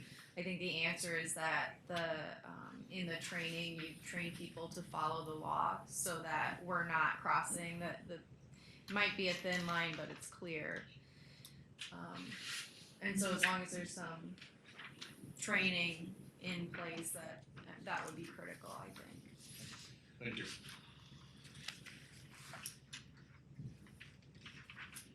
The 19?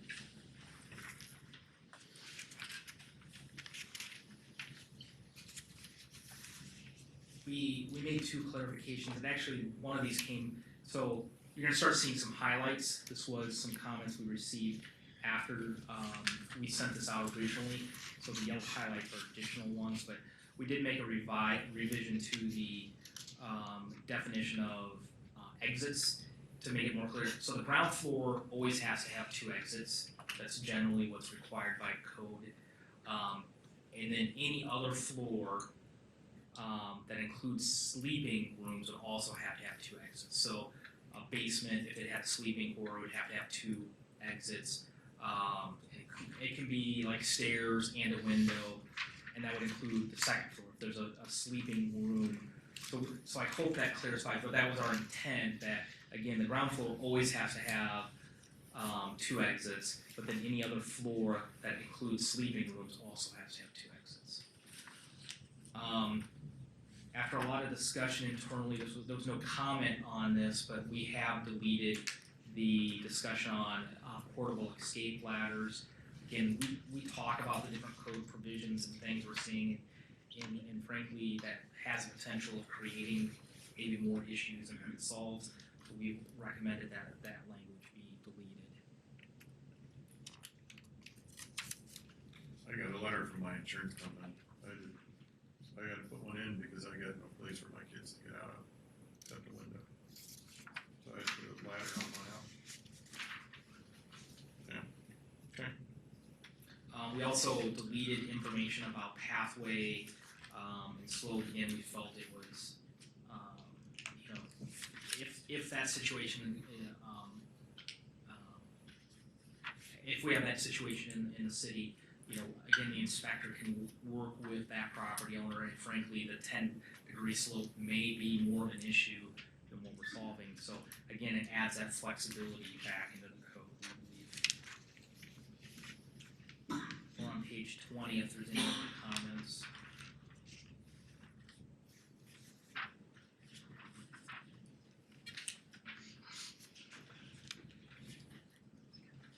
Page 21, if there's any comments.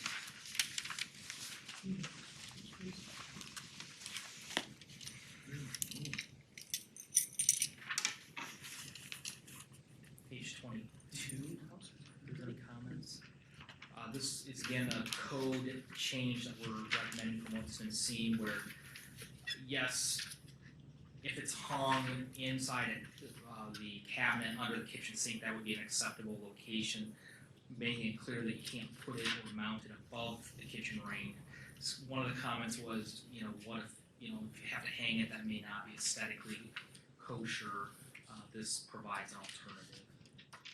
Is there any language in here for recourse for the landlord to be able to, you know, if that fire extinguisher's damaged or they go in the house and the tenant's left, who gets stuck paying for the fire extinguisher they walked off with if it's?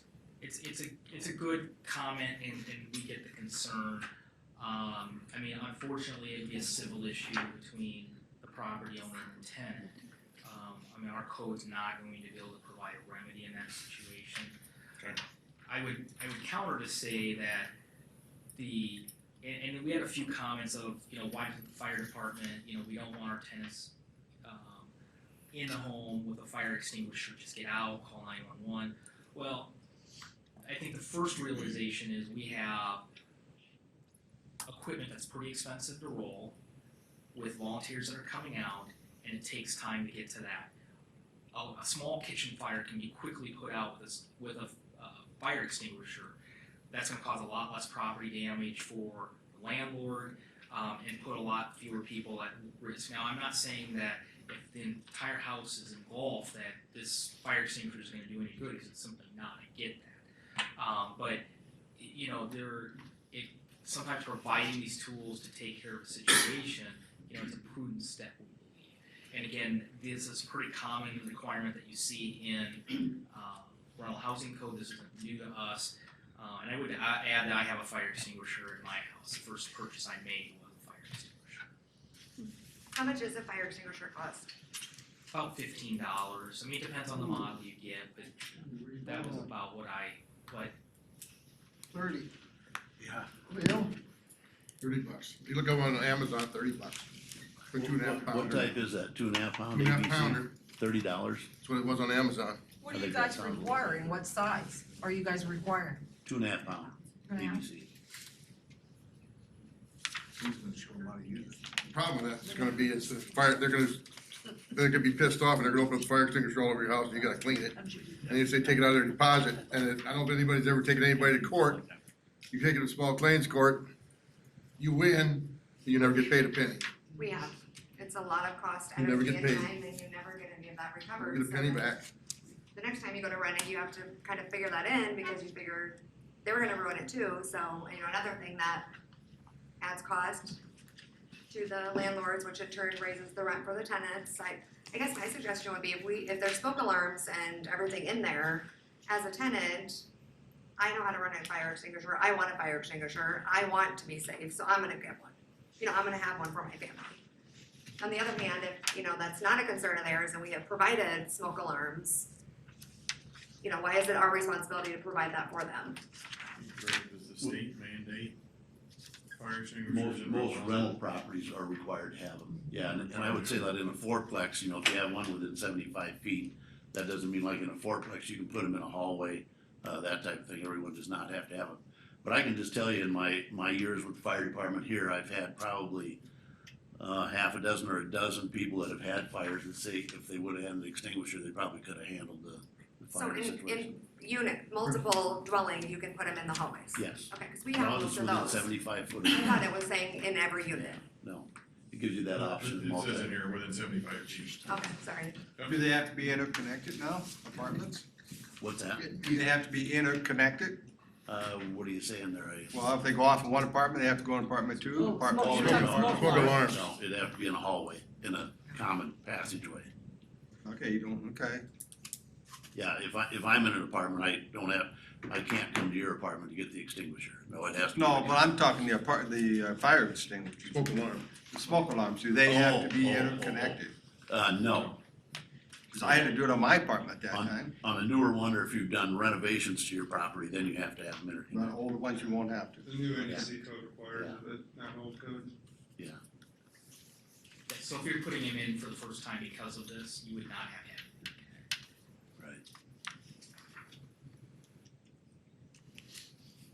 So page 23, talking about fire protection, smoke detectors. Got any questions or comments from council on that?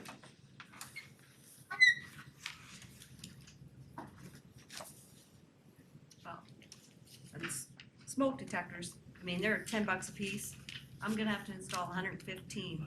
I know Mike, you made the comment of the $1.38 for the fees. I mean, I've got $2,700, almost $2,800 the first year for sure. Between labor, the fees, and installing the smoke alarms, and that's just one infraction. So, And my comment was for the permit fee itself. Yeah. on a But monthly- that's not from expense. yeah, but that's, yeah. That gave everybody, it was like, oh, that's $1.38 a fourplex.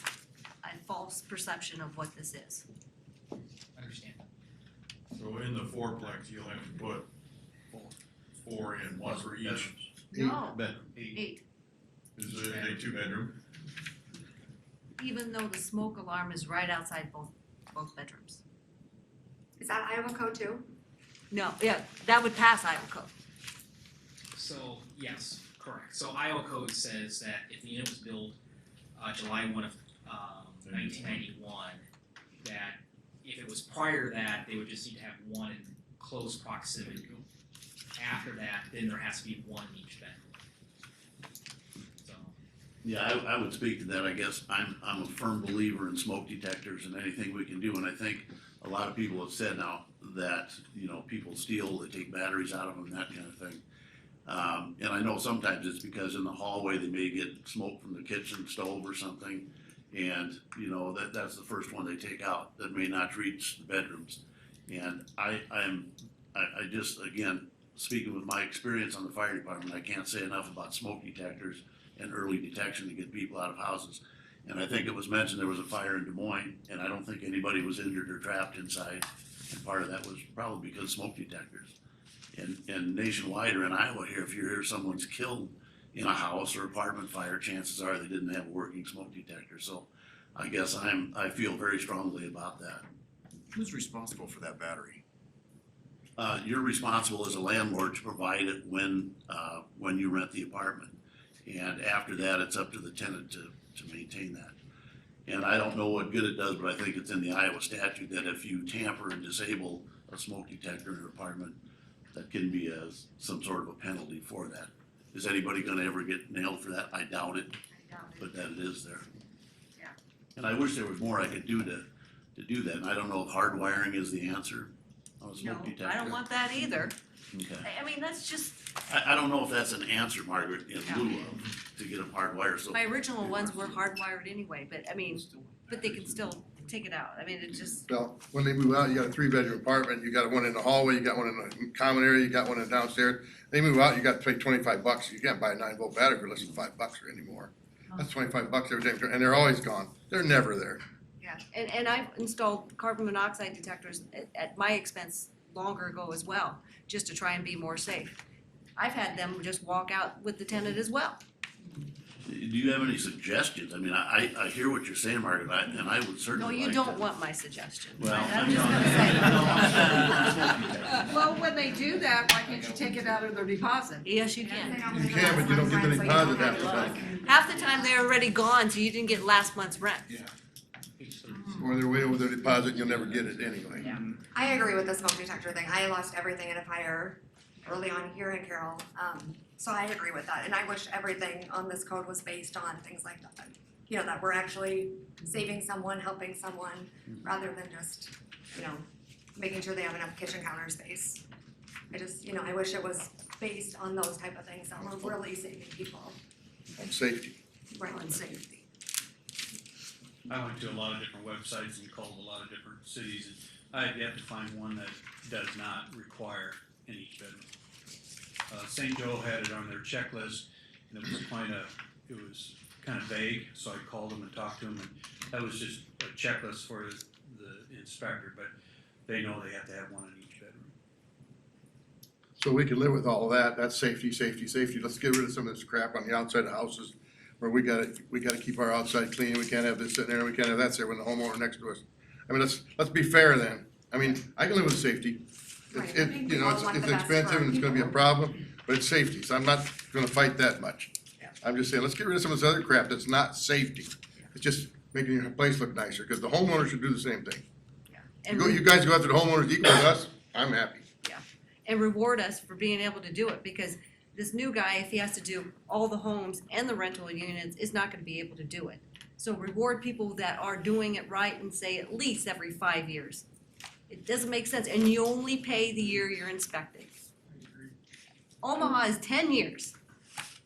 And they have they're estimating 80,000 units of rental units, and they're doing every 10 years. I mean, make it something that incentivizes landlords for doing a good job. That's if they pass, though, right, Margaret? Yes. Yeah. Yes. If they don't pass, then they're inspected every year, or until they get off the naughty list. If they're on the naughty list, it's every year. So the fee's coming up yet, great. Hey, one more thing on the smoke detectors. How come that they have to be in, and I'm all for safety, don't get me wrong, I am. But how come they have to be in every bedroom? I've got a tiny 3-bedroom home. I only use one as a bedroom, the other two, you know, like for an office and whatever else. Why can't they go on square footage on that instead of having one in every, I mean, the one I have that's way up high in the living room, that goes off, you're gonna hear it everywhere. That's how tiny my house is. Why does it have to have a smoke detector in every bedroom? And what happens if you're not using it as a bedroom? What then? Do you understand what I'm saying? But I think that falls back to the Iowa code, if I'm not mistaken. That's- Yeah, and if Is you're it? not, Iowa law is if you're written. not using it as a Oh. bedroom and it's clear that it's not a bedroom, I think the inspector would say, I'll exempt that, I'll accept that from you. Gotcha. That it's not a bedroom and therefore we wouldn't require it. Yeah, But because if the we go in kids there are and there's a bed grown, in there, then it's obviously they're a out, bedroom. so I'm only using one as a bedroom, Yeah. the other, so that's the reason why I'm asking. That would be my impression, or if I have my say so, yeah, it's obviously not used as a bedroom, you're using it for a den. Now, maybe somebody that'll come in after I leave and they have it for a bedroom, then they would have to do that. Now, that, that's kind of why we do the inspection cycle, Okay. that we get through that, so. Are we gonna catch every one of them? No, but that's part of the reinspection plan, so. What we don't want is a person sleeping through a fire, cause there's a detector in the hallway, but there's not in the bedroom and the door is closed I and it agree. doesn't trigger.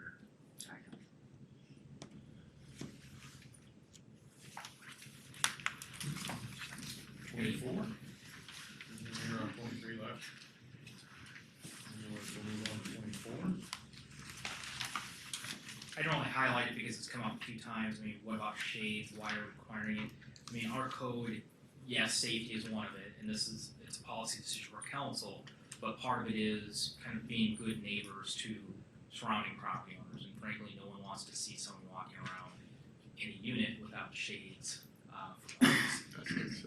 So, Like, yeah, I think I commented on there, we try to do that with all of our units, and I think I put some pictures in there of the ladder, every one of them almost is destroyed. So the more you have to put up there, the more that gets destroyed, the more that you have to put into getting it ready for a next tenant, and then the higher again, that goes to your rent increases. Because, I'm not saying everyone, but the majority don't take care of it. I would never hang curtain rods in half of the units that we have right now because they would get pulled out, they would get torn out. I mean, even just blinds alone, thank God they're only $10 blinds usually. But every time there's a turnaround, that gets done. So another You put cost blinds that I in don't that think a you lot of people are aware of on the other side, on the landlord side, the cost that it takes to get another unit ready to move in is, I guess, like I said, I attached all those pictures so you can see what we go through or what we have, I wish. I just want you to take that into consideration when you go through all of these little things such as curtain rods and things like that, is that really something that's necessary, because there's so many other charges on the backside that nobody realizes unless they are a property owner that aren't getting figured in. Would it be cheaper to put the shades, drapes, and window coverings under the tenants, not the landlords? Because odds are the tenants are gonna take it when they leave anyway, honestly. Instead of making the landlords replace them every time, just make it require, because we have tenant requirements too. So make the tenants, have the privacy stuff put up. again, I mean, certainly a policy decision for council. Well, we distinguish between unfurnished and furnished apartments. If it's furnished, then you provide the shades or whatever. Yeah. If it's unfurnished, then just a rod, and then it's up to the tenants, so. So it if is it's unfurnished with this code, could they not just do unfurnished and not have to worry about a fridge, stove, and all that too then? Correct? If an apartment's unfurnished, that means they don't have to provide anything other than the fire code stuff like your smoke alarms, correct? I don't know, but I can't remember.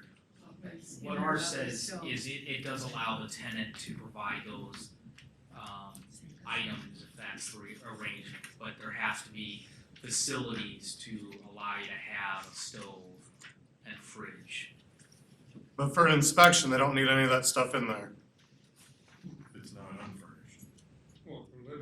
If there's yeah, I someone mean, living there, yeah. it's But if it's not, occupied. if it's an unfurnished apartment, can they not get it inspected before a tenant moves in? How's that gonna work then for an unfurnished apartment? They would, Because none of the stuff's gonna be in there. again, they would have to show that they have space for it in the unit.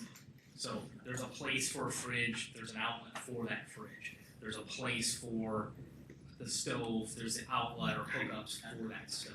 Doesn't mean it has to be sitting there if that's an expectation that the tenant's gonna provide it. There just has to be sufficient room in the kitchen for that appliance. Does that line up with what your landlords understand or do? Help us out. So what this is basically doing is making it to where the landlords, if they wanna make a profit on their property, to basically do everything unfurnished, is what you're getting at. Cause then they're not liable for the stove, the fridge, the curtains, pretty much everything but the kitchen sink. And unfortunately, I think that's what a lot of them are So gonna come down basically, to. this code's just gonna make the cost for the tenants, cause I can guarantee you, when these guys add up their stuff, they're gonna be like, look, it's better if the tenants supply all this. So this is gonna make the cost for the tenants go really high if these guys start doing that because they can get away with it in that code. Well, but again, they can do that today. That's not anything that. But it hasn't been advantageous to them until this passes. If this code gets implemented, the ordinance the way it is, then yes, then we're penalized for almost providing it, because if the tenant destroys it, then we have to replace it. Do you take damage deposits, Margaret Never enough. and Michelle? You'd be lucky. Never What enough. happens, most of them leave, or when they give you your 30-day notice, they're saying, I'm not paying my last month, you have my deposit. Most tenants in Carroll can't afford 2 months rent up front. They're not gonna be able to afford a damage deposit as well. We require them, but, I would say 80% of the time, they don't cover it. You know, the amount that we charge does not cover the damages that are done or what it costs to get another unit or another tenant in there. And like I said, most of them just say, here's my 30-day notice, well, I shouldn't say that. Some of them give a 30-day notice and just say, I'm not gonna pay the last month rent because you have my deposit. And then there's 40% that just bail altogether. Why can't you just, do it in the beginning, make sure that they do their deposit, any damage, and if there's no damage. The beginning of what? Well, I mean, whenever you go when they go to rent, have that damage right up front with it, and if they don't damage anything. Iowa they- statute is only We don't know, first we and don't second, know or what first they're and gonna last month damage charges. You charge for having a pet, some people do that, and they get that right up front. Why can't you do the I'll damage? let you, for the purposes of time, I'll let you guys work that out. We're on our time schedule up here for this, so you guys can work that out, okay? Thank you. You know, and we're talking about shades, drapers, and window coverings, right? Right. I don't have to have language in here for shades, drapers, and windows and coverings myself. I think his suggestion about making the tenant be responsible, because a lot of times they're gonna do, I think that's a good suggestion, I really do. In some Something to be properties, some of them considered. you don't want them screwing stuff into the wall to put up Well, that's what I was gonna shades. ask, you want them screwing stuff into the wall. If they don't want to screw the wall, then that's where the tenant and the homeowner can make the case on that. Make it, they can work between themselves. And that way we don't have to have an extra code here that doesn't need it. My other question is, who's gonna supply stuff for rent to owns? If I'm renting out a building that they're buying through a monthly payment, do I have to supply anything? Is that considered furnished or unfurnished? And does that code, does a rent to own even? Rent own business downtown. Does a rent to own, well, for a rent to own for like a dwelling, is that even covered under this code? So if you would have a. If I'm buying it on contract, am I even covered under this? You would not. So what's preventing these guys from switching all their houses to rent to own? And then if the tenant moves out, they just have a clause where the tenant screwed on all their shit. They can, it's a different legal relationship. But I mean, so these guys can't switch to rent to own and then, Sure. So all my apartments could be rent to own? And then they wouldn't be covered by this, and your rights would be different, and their rights would be different. When you have, yeah. Now, certain properties, for example, your properties, Margaret, the question is, can you give them legal title to that unit? Because that's what a contract deed is. Until it's paid for. So you don't have individual like condominium units in your apartment. so you probably would not be able to do it because you can't give them a title to that property.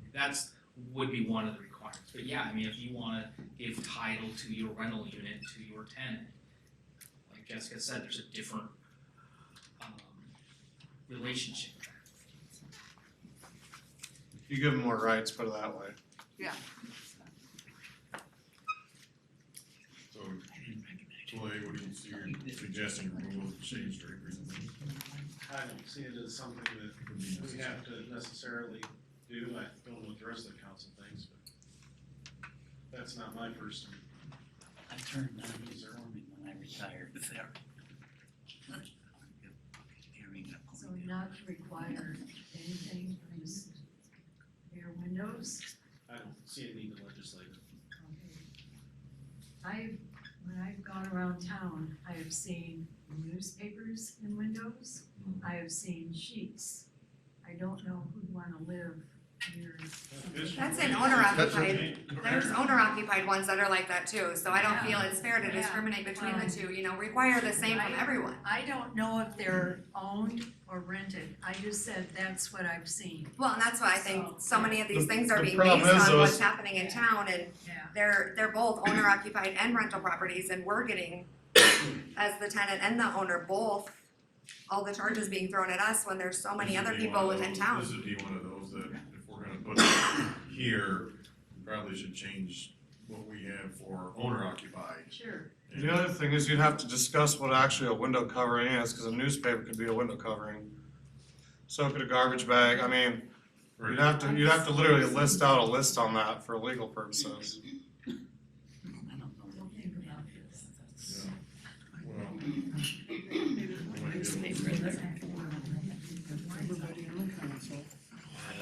Now, anything else with regards to performance?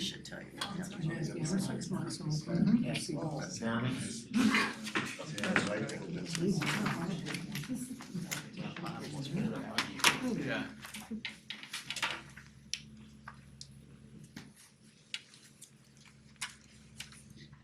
There's no other comments on 24. I was looking at that and it says rodent proof and insect proof. I would maybe suggest resistant, 'cause I don't know if there's any way to make something insect proof or rodent proof. I think you better take off the waterproof too, because there's no way in Carroll you're gonna have waterproof basements. You can try all you want, but you're not gonna guarantee no waterproof basement. If you're worried about water in the basement, I do plumbing, heating and cooling and all that stuff, so I'm in basements all the time. If they have an actual basement and there's stuff in there, like if they have an egress window and it's livable, it requires a sump pump. Sorry, just saying. Okay. But you can't make, in Carroll, Iowa, you're not gonna have waterproof basements. Well, Some of them are. it says reasonably weather tight, Leo, so I mean, the small, isn't gonna be that. Well, I have a house that's 2-story, the tenants don't use the basement just for washer and dryer. And in spring when it rains and the snow's melting, it gets water across the floor. I tell them, don't store anything down there that's damaging. Once the spring's over, it's dry all summer, dry all winter. But I cannot stop it, and I'm not gonna spend $3,000, $4,000, $5,000 to stop that water leak. Is that considered reasonably dry? Cause, if it's dry 11 months out of the year, Yeah, to me, that's reasonably dry. I don't think there's anybody, it flooded in '93. There was people who never had water in their basements that had water in their basement. I mean, if it's a constant type deal. Well, it'd be that every would- year. That would be if I'm an inspector on that, if it's constantly running across and you can see that it's been there, if there's moss growing off from it, that's maybe a little If different. they come in the spring of the year when it's raining hard, like when we have a hard spring rain or the snow's melting, it's gonna be running across the floor. And I think that's something that we would expect, in some cases, that during a real heavy rain, like you get a 3 or 4 inch rain or something that's gonna come across, but for the most part, it's not leaking, you know what I mean, to cause any kind of a hazard. Reasonably, that's just a vague thing, and we don't know what we're up against. And I don't know how to put that in other specific terms to Just eliminate give it. it Doesn't have to be watertight. reasonably watertight, I don't think it's expecting too much. And I think, Leo, you and I can agree what's reasonably watertight. I hope. We don't know the new inspector, that's our problem. Nobody knows the future. Page 25. 25, I would note under the gas appliance, we did delete the word black under iron piping. Yeah, it was a good comment that we received that mean, back up, code's always required iron piping to gas appliances, and then you have a connection from the rigid pipe to the appliance itself that's not rigid. It hasn't always been required to be black, so we've deleted that to kind of be conforming with what older standards were required. Any questions on, comments on 25? I got a comment about that, labeling the fuse panels, I don't know if that's gonna be on, that's in that area. And You would be on, it's coming up, I think. Yeah. Okay. Hang on, Leo, I'll swing with you on that one, okay? Okay, 26. That was with the grandfathered pipelines and things like that. I think you agreed to that. 26. Any comments?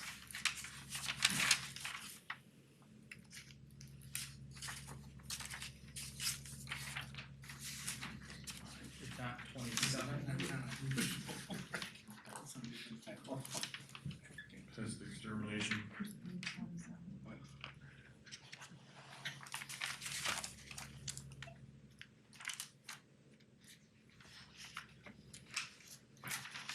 Okay. 28. Page 28. Can you slide the screen down to page 28, please? Sorry.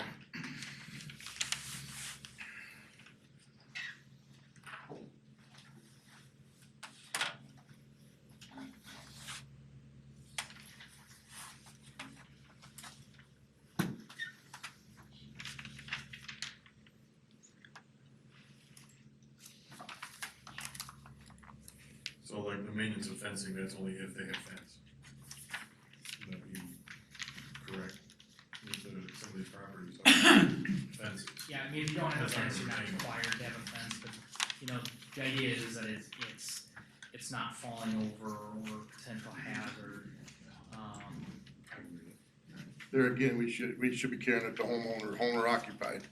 I mean, I keep my fences up what I got, but we need to go after the homeowner occupied. Well, You need to do that. and like we've talked about, even with the rental code, I mean, not everyone's gonna get inspected the first year. So there can be the argument of discrimination just in that fact that we're gonna have to break up the community into 3 areas and basically do inspections. So not everyone's gonna get year 1. You have to start somewhere. It just sounds like you're not really gonna go after the owner occupied, you're just saying it to make us happy is what it sounds like. Well, I mean. That's what I believe. I don't, unless you guys do something, I think you're just blowing smoke up our, you know what. I agree. Why do you feel like that, Leo? Because we've you're mentioned getting this several done, times- you wanna get this accomplished. We've mentioned several times that we already have ordinances for residential properties. We're gonna get there, we're gonna do it with both, we just don't have a baseline. Let's do it right now. landlords. Why don't we just do it right now while we're doing We it? are going to do it right now, it's just, But you're gonna do the owner occupied right now? At the same time? I've been involved We in already two have. nuisance abatements myself, just because of the way the land was kept for owner occupied. I mean, it just needs to be done at the same time, pass it all at the same time. If you guys are gonna do the area thing like you're talking about for homes, why don't you just do it to where, I'll stand up here, it makes it easier. So if you guys, if the council's thinking about doing an area improvement thing where the city's divvied up into sections, it'd actually make more sense to include the rental properties on that. And she can probably verify this by looking at some of the case law. With administrative warrants, it actually makes, more precedence when you have an area of a selection for being able to pass those through a judge.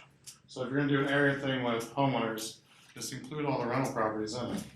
And then do them all at once, do like first ward, second ward, third ward, and just go down the map. The area selection, I think what you're referring to is not what we're talking about.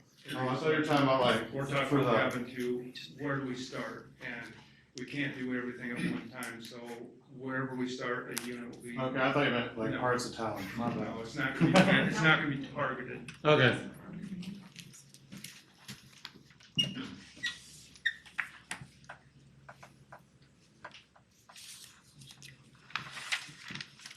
Anything on 29? Let's see, I moved 29. I got a small question about that, and I don't know if you can answer me, maybe the lawyer here can. It says how many people you're gonna have occupied in your house. I had a lady, an older lady, had a one-bedroom apartment, and she moved her daughter in for a week, and she wouldn't move out, and she moved her other daughter in, and the husband and the boyfriend had 5 people living in one apartment, one-bedroom apartment. And she was on HUD. So I went to HUD, and I says, I can't have 5 people in an apartment, I need to get them out. Oh, cheapers, they're way breaking the rules, let's get them out. HUD sends them a letter, says, you're not allowed to have them 5 people in there, get them out. All of a sudden, their low-income lawyer called HUD and said, well, they're not living there, they're only visiting 23 and a half hours a day. Unless you can prove to me that they're living in there, we can't kick them out. It cost me $1,500 in 3 months to get them out. Now, you guys are gonna control that, I wanna know how that is gonna happen. You know, they got all their rules they gotta go by, but how are you gonna help us? Or can I use the city lawyer to go and kick them out?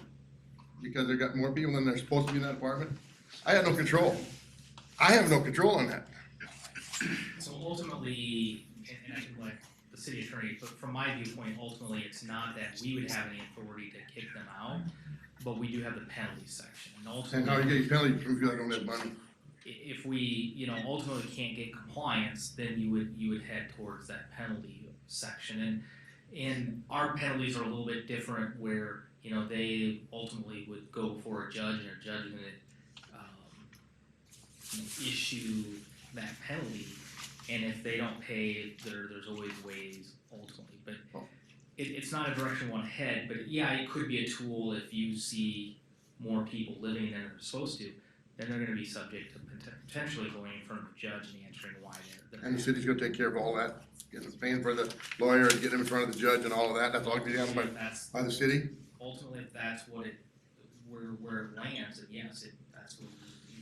Because that's the problem, I can't get them out, I don't know anybody else can get them out. The only way to get them out is a victim. You can't evict them. You have to go through the court system to evict them. But ultimately, again, we may not be successful, I mean, our code's not going to, we're seeking compliance, but we ultimately would have probably difficulty, and we're not able to evict someone out, we don't have that power. You don't have the power to evict them if they got more than one person in an apartment, they're not allowed by the city code. I mean, it'd be in violation of city code, and we may get a judgment against them saying to get out, but, they're still, we don't have the we don't have any more powers in that sense than you do. I mean, why do we have this in there? I mean, what we don't want is a situation where, when you kind of go back to even the egress windows, when we have people that are living in areas that are not approved for habitation, that becomes a real problem for our public safety officers. If someone's living in a basement and it doesn't have an approved egress window, I'm gonna tell you what, if that house is on fire and I'm in the basement, I'm gonna get out of there, okay? But if I can't get out of there, and our fire department shows up and someone says, hey, Mike is in the basement, well, you're putting that firefighter in a real risk, because now they can't go in there with an air pack to retrieve Mike out of that basement, because that opening is not large enough for a firefighter with an air pack to go through that opening. And that's ultimately the issue that we're talking about. We're putting our public safety officers in danger, and frankly, these are volunteer firefighters. This is not their full-time job. They're volunteering to do this activity to protect the public.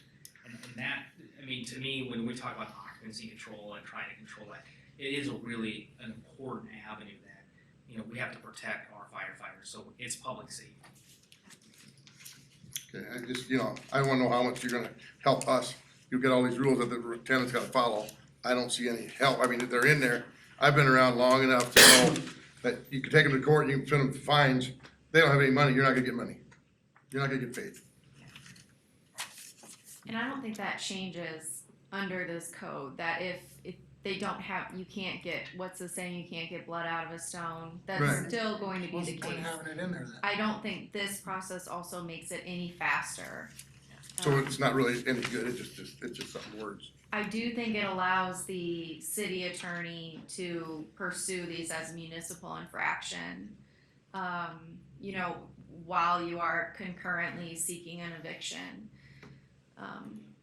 which probably Which means I'm has still the gonna pay effect of getting them which means I'm out still gonna more pay my lawyer immediately. $1,500 to get them out. Probably both. You know, the spirit of this for me, Leo, isn't the scenario you just brought up. I recognize it as a valid possibility. I can see that happening. We're trying to not have a landlord allow too many people to occupy an area and thus not be safe. But That's what this- I didn't allow it, they just took over and you can't stop them. But if they don't have it in there, you're on your own, and if we do have it in there, you have a possibility of us helping you. But if we take it out, you're on your own. I don't care I don't want you to take it out, I just want you to be behind us when we need it. But I want you to actually be there. But that's what I'm saying, can legally the city help us out? The city can, I think when we get to the penalties section, which is page 32, what the city's allowed to do is pursue a municipal infraction. The penalty is a fine. Basically what that would do is put a little more pressure on them. Just like a slap. I mean, from the legal perspective, if I'm giving Leo advice, that's what I'm telling him, that this is putting a little more pressure on your tenant to make them get out or make them make the change that you want them to make. I've got a question kind of related to this. My neighbor to kitty corner, they have a lot of occupants that typically that are not on the lease. And I know the police, it was in 2018 to 19, it was 358 times, I think, that year that they were there. And I think it's gone down. My question is, why don't you implement something that says if you're there more than 10 times a month, that you're penalized? Especially if it's not a person that is on the lease. Wouldn't that not make sense? I could look into it, I don't know the legal Because it's- ramifications of all that. That's basically. My suggestion is don't do that because we want people to call us. If they're saying only 10 times and I'm gonna get penalized, I'm not calling. Why would I call? Then I'm gonna get a fine. So then we can't even go, we don't even get the notification then. So, you know, But that could be what's the case. Then you got someone up there beating somebody up, well, I'm not gonna call because then I'm gonna get a fine as the owner. So, you gotta weigh it one way or the other. But what's the way to try and curb that then? Call the police. And I think You gotta get us there. If we're not there, we don't know. And I think from the city's perspective, we want good landlords that work with us. And I will tell you, Fairview has changed ownership. And you call and you talk to Mr. Carlson weekly, correct, Brad? Correct. And so, I mean, I think we've developed now a better relationship. Maybe talk a little bit about that, because I think that's an important thing. I don't have the call numbers, but if you said we were there 300 times in 1 year, it's possible we were. I would say now we're there less than 10 times a month. Because the other day I went by, there were 6 cops there at the same time. Yeah, that's definitely a possibility. And we've done search, we did a search warrant there the other day, and you would have saw a bunch of cars there for that. So we are. If you're at a location that many times, do you call the landlord and let them know that something's going on? I talk to Carlson's property every week. And if we're there or not, I talk to him every week. And I was doing it for another apartment complex in town that had high numbers also. But as far as if it's a house, we may not know who owns it. You see, I had a situation, I have a triplex, and I had a situation like that where there are people there all the time, I didn't know about it. I started getting phone calls from the neighbors, you name it. And so I started watching it closer, and I actually physically went up there and kicked the guy out of there. I didn't realize I couldn't do that, but I did it. He came back a day or two later, fallen down drunk. I'm standing there talking to one of the other tenants about the problem, and here he comes back again. I said, either you leave or I'm calling the police. He wouldn't leave. I called the police. 3 officers showed up. They got things taken care of, but they said we can't do anything to him because it's not criminal. It's civil. You have to do it. And so what I ultimately ended up having to do is evict the tenant because she wouldn't comply and she was having all these people over there. So I evicted her. But that was a 5-month process. And the thing that upset me the most was I had no knowledge of it, and the police were up there hundreds of times. And one of your officers said, if you're gonna evict, call me. I got all kinds of paperwork for you that you can take to court, which I did do, and I used it to evict them. Yeah, but we help with any landlords that call us with public information. I think you as a city person, and for our benefit, if there's a problem there, we should be notified of it. I didn't know anything about it. And it's tough, so. I mean, if you get called that many times. I get that, and our call system doesn't identify houses by who owns them, so that may be a problem too. How can we do that? I mean, cause, Well, I I mean, think they do. It's probably gonna because take they can. software and frankly, I don't have a budget for it. Okay. But I mean, Iowa assessors, I mean, all I have to do is type in the address and I can find out who owns it. That's pretty easy. Well, if we're registering our If we're houses as a registering. rental property, you would have it. Yeah. Somebody would have it, I don't have it. I'm just saying that Yeah, we're ready, we'd have a database. Because we want that as bad as you do. I And mean, then I gotta have someone that's gonna be able to, some software, something that's going to key me up saying I've been to a certain location X amount of time. We currently we don't have that, that's just not built into our software. Well, And that's they something must that- have some knowledge of it because they sent 3 officers the that officers night will remember. because it was the same address that they've been having lots of calls for. They wouldn't normally send 3 officers. And you remember, when you're working the street, you remember which houses you're at. Yeah. So, that's some of the stuff we get involved in.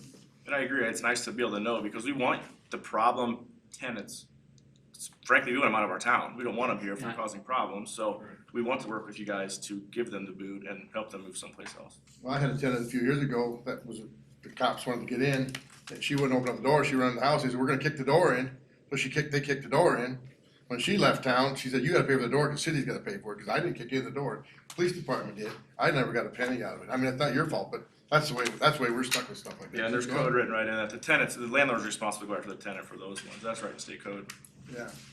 I mean, that's the way we get stuck with that stuff. They disappear, we get the pay to do Yeah, it, you're put it in stuck the with door. it. Okay, we'll move on to page 30. Yeah, and I apologize, I know we're flavoring this on a little bit, but, when we talked about having too much occupancy in the example that Leo gives, guess I'll look to you, Jessica, can condemn's not the right term, Mike, you talked about the roof falling in and being an imminent danger to get people out, can we use a process similar to that to clear the property? If there's enough people there that it's causing a risk, is that what Yes, I think that would be done through a different procedure that already exists. okay, thank you. Just trying. She said that was criminal? what What did you say? procedure already exists? What are you talking about then? I'm assuming that there's a procedure in place. I don't know what it is offhand, I just know that, Chief Burke, As far as occupancy, nothing, just city ordinance, I don't know if there's any it would need to building be code. causing an imminent risk to health or safety, and then I don't know what it is, I could get back to the council on that, but I know that almost every ordinance code has some provision like that. Where can we go to get the police report easily? So we can check and see. So I believe aren't these the call logs the newspaper includes that have addresses, although not owners, or rough addresses? Okay, newspaper, but I don't get the newspaper anymore. Okay, But can you go online and get it? the police reports? Not our system isn't set up that way, no. So you have to get the newspaper? You can You can call it, all that is public information, so you'd have to call to our office. call and ask for dates or ask for addresses. You can also ask for, I think they can search by who the resident is. Yes, name, address, dates, it's all searchable information. Now, easily, I know what you're talking about, crime reports online, we don't have that software. But, okay, so when do they publish it in the paper then? In the paper, it's vague. You'd have to Let's ask the say paper, I the don't know. 300 block or the 500 block, In you the won't know what it is. newspaper. You won't know where it's at, they just in the block area. Because I know Jefferson has a police beat and they're the sheriff's beat, so I mean, every week it's published there, so we can, if we happen to not know about something, it's published in the paper. But with Carroll, I'm at a loss, I mean, I hate bugging the city any more than I have to, but I mean, so. But Carroll Police has a key to my front door, from there they can go in and get my key cabinet key. So they should never have to do it. They still have access to my cameras. I mean, I've tried to do everything I can to try and make my tenants safer and my complex safer. I know the other day I had a fugitive granddaughter harboring in an apartment, and I happened to see them there on my cameras, went and contacted them, and I said, who you looking for? And they told me the name, and it's like, well, she's not even here. Oh, she's here. So I called the tenant, and she goes, yeah, I'm the one who called the police because I can't get her out. So I said, do I have your permission to unlock the door? Yes, you do. Open the door, they came and got her, and out she went. So, but I mean, that's what I'm saying. If you come to my complex, let me know. That's all I ask. So you said Jefferson publishes it in their paper? Carroll publishes it in their paper? But when? I know you don't get the paper. Yeah, but when? I mean, I'd buy that Tuesdays- paper. It's Tuesdays and Fridays. But it doesn't say the name or the address, it's like the 300 block. 300 block. No, I agree with you, Leo. It doesn't give you exactly the information. But It'd be kind of hard to figure out what it is. weekly or monthly? I think it's every Tuesday and Friday. I think it's once a it's week. every time Once it a comes week? out. Well, maybe, We publish all the information we get from the police department. In Jefferson and Greene County, they present it differently, so some of the addresses would be a little more exacting. The radio station, if you don't wanna read my newspaper, you can listen to her radio station. Yeah. They have the information as well. But I don't think to go to every one of them as far as, but what I'm saying is We it don't Tuesday or publish Thursday? every single police call for. Tuesday or Thursday? Be on the air all day. Yeah. But Tuesday or Thursday is what I'm asking on the Carroll paper. Oh, we publish Tuesday and Friday now. But what day has the police report in it? Both. Tuesday and Both? It's in well, both, it's in both editions. There's a weekly record on. And you can go online, they have the Carroll E-edition, and you can get it on the internet. And if that's all you wanna read and you don't wanna pay for the paper, then you know, you can just read, you get a few articles free every month, so you can probably be under the pay threshold. Or you can check in once a month with the police department on this. And we don't have exclusive access to it. Any citizen can go in and get the exact same information Chantal and I do. Yeah, all we do is walk in and say, can I have it? Police report. And they give it to us, yeah. Okay, page 30.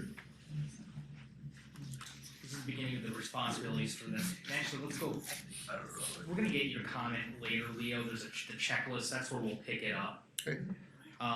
Responsibility of occupants, this is the beginning of that section. So page 3, is there any comments there?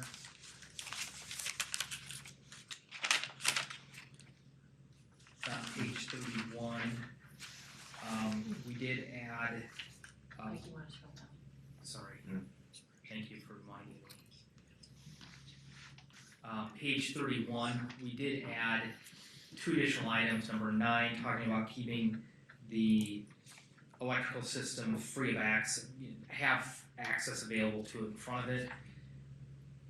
And then point number 10, that every occupant of a dwelling unit or rooming unit shall not disassemble, remove batteries or otherwise tamper with the early warning fire protection devices or smoke detector. So that was added. Question, that's for the tenant? Correct. So if they don't do that, who's gonna come in there and who's gonna be following up on that? If they don't do Generally, it would be during an inspection that would be caught. And so if there was a question during an inspection, obviously, we're not gonna be in there every day. But that's the expectation under this. So if they're doing something to those things, who's gonna pay for that to get it fixed then? I mean, it would still remain the liability of the tenant. Of the tenant? Correct. And what if they don't take care of it? I mean, it's like some of the issues that have been pointed out. I mean, if you have a tenant that's not gonna take care of it, this code isn't going to solve that issue. But it's not gonna come back on the landlord? No. Okay. And you know, if there's, I mean, and to that point, I mean, if there are issues that are tenant responsibility, that would never come back on the landlord, even during an inspection program. And in fact, that can be used frankly as an out in a discussion item to say, hey, this was something that the tenant was supposed to be responsible for. You're not gonna be, as the property owner, responsible or liable for that issue.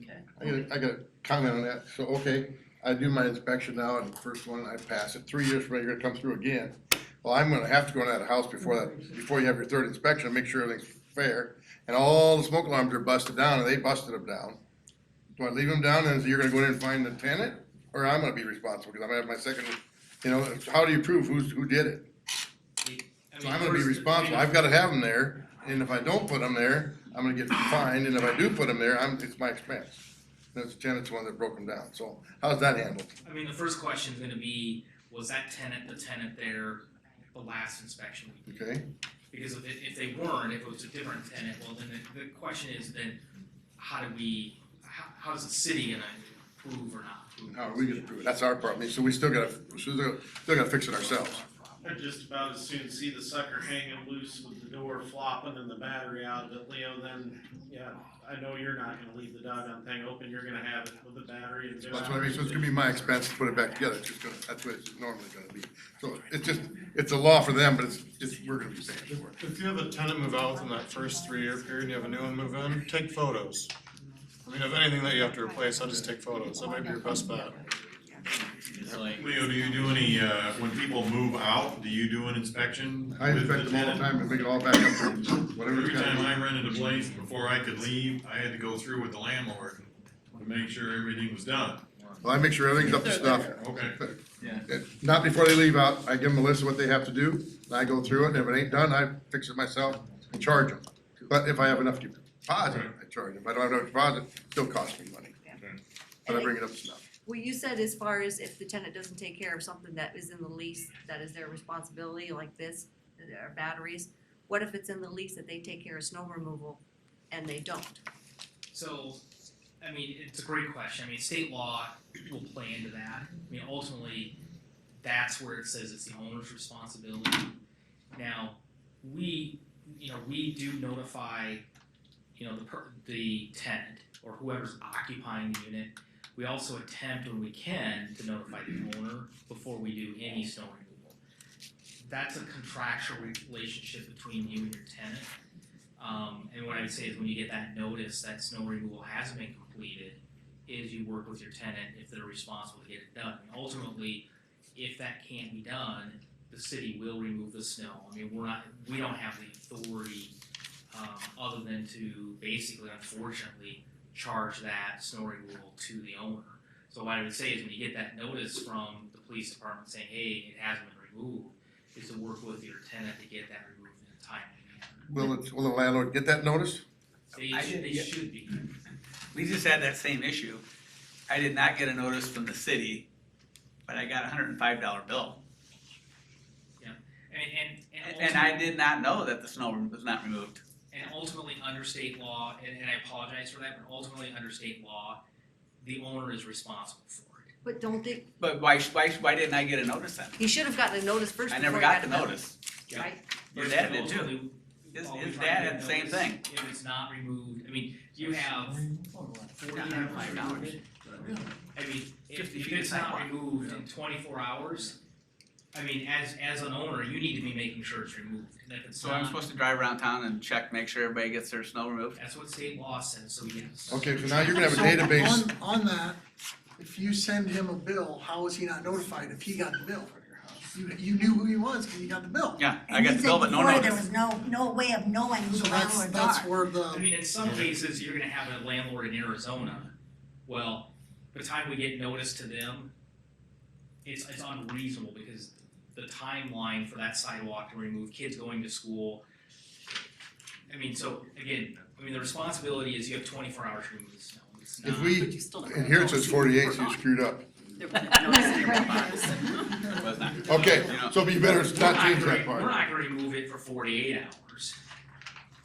So I got 48 hours to We get it actually cleaned give up. you 24 hours and then we try to get notice at least to the occupant.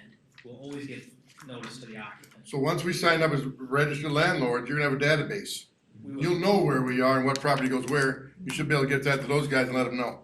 They should have no problem checking and letting us know then. You should be able to get it on the water bill. Not in all The cases. tenant pays the water bill. That's, Well, I mean, but again, state law tells us who we have to pay, who's responsible for snow removal, and it's not the tenant, it's the owner. So that is who, if it's not removed, that's who's gonna get the.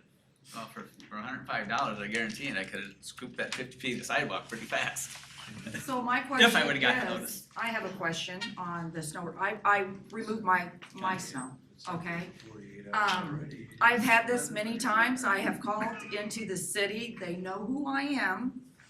It has stopped but I'm gonna give you an example. I've got a garage off from the alley, and there's about 5 people down our alley that has that. I realize that the state takes care of the highways, and I understand that the city is going to take care of the roads here. The alleys wasn't getting done at all. I missed work. That was money out of my pocket that I missed because I couldn't get out. There were times that they didn't do it at all. Finally, I had to call and say, hey, you guys are gonna do this, I'm a taxpayer, and you're also gonna reimburse me if this doesn't get done. When I said that, they started. But for years, it was not getting done. I was taking my snow blower and blowing out from my garage to the end of the alley. I shouldn't have to do that. I'm a taxpayer, and the city should have been doing that. There's times that they don't even get to it until the next day. We have to work. One time, there was 5 cars in the garage, or the alley that was they were all stuck. So that's my point. You're saying that we're supposed to remove off the sidewalks, well, what about the city doing the alleys? Yeah, you know, we do on a priority basis. There is a hierarchy of when we remove them. Obviously, alleys aren't our first priority, but it is something we should. I agree with you that, you know, we should, and I believe we do a pretty good job of snow removal on Carroll. I would You do. compare us to a lot of communities out there. Not the alleys, the roads. But we do get to them. and we But should. that's not fair whenever we have to miss work, and that's money out of our pocket. But again, you know, we can only remove them so fast and depending on the snow. I mean, if you have 5 cars getting stuck, obviously that was a pretty major snow event. And, you know, there is only so much resources we have, but we get to them as quickly as we can. Alleys are one of the last priorities for us. Yeah, and I realize that, and there's times we gotta be at work at 5 o'clock in the morning, And again, we get to it as quickly as we can. you know? Well, try telling that to Pella, and then it get counted against us at work. And then we miss that day's pay. So, I understand where you're coming from, I just want you to know that that's happened many times.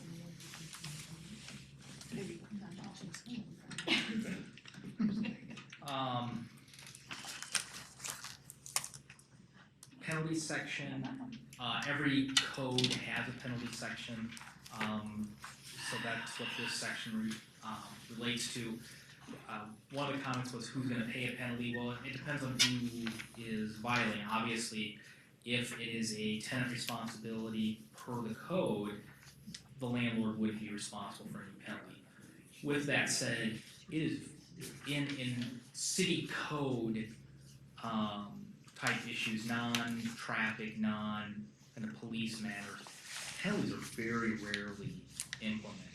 I mean, when you look at zoning, water, sewer, all these that are really outside of law enforcement areas, you don't see as issue penalties. And so it is a rarity, but again, it's a requirement of any code that we have that section there. Any questions on that? Moving on, fees, you know, we've had a number of different fee proposals out there. I mean, ultimately, the discussion was by council was, for this new position, they wanted to fund 1/3 of it, out of rental housing code fees. So that is what we aim to do. We really base the fee on paying 1/3 of the salary. There are a couple different ways you can do that. We looked initially at time of inspection fee. We've looked at an annual permit fee, basically that inspection broken up over a 3-year period. It's really a council policy decision on how they want to do that. I believe Region 12, who is doing a number of the communities in this region of rental housing, they're doing just time of inspection fees, and that's $80 per unit, period. So if you have a 4-plex, it's $80 for each unit in that 4-plex. We think that approach is a little extreme because We think those inspections will go pretty quickly, that's why we proposed the fee structure we did. But, I mean, I think council can make a decision on annual permit fee versus, time of inspection fee. Kind of exhausted that. On reinspection, again, the initial fee, since we are doing an annual, the annual permit is paying for that first inspection, that is why there's no fee. We don't use the word not, or free, because, there's obviously a cost to it, that's why we said no fee. And then first inspection section, second subsequent inspections, I mean, those are policy decisions for council to make.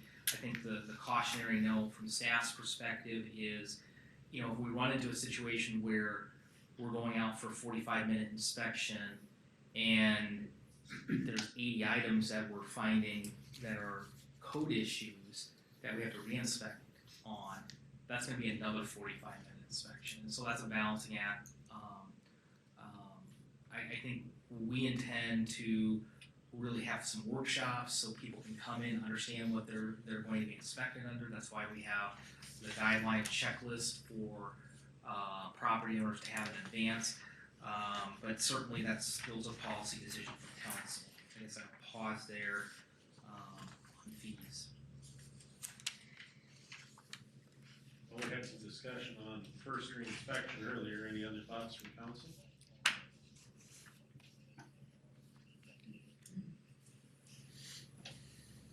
I gave my 2 cents, I guess. I'd rather see it be the second reinspection that gets zapped harder and the first one, let's go back and just make sure it's clear. I think, Mike, you've said it before, we'll come around those second times, it'll be small stuff that we'll pick up and be done. We probably won't charge for that type of small deal anyway, would we? No.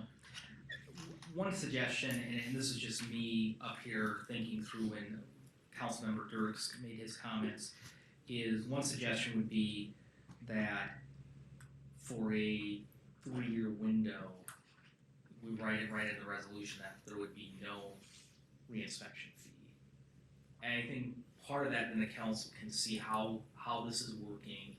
They'll have a track record, and I think that may give more comfort for how this works. But I get leery because I really want, I think in anything, we want people to really work with us and work through these issues.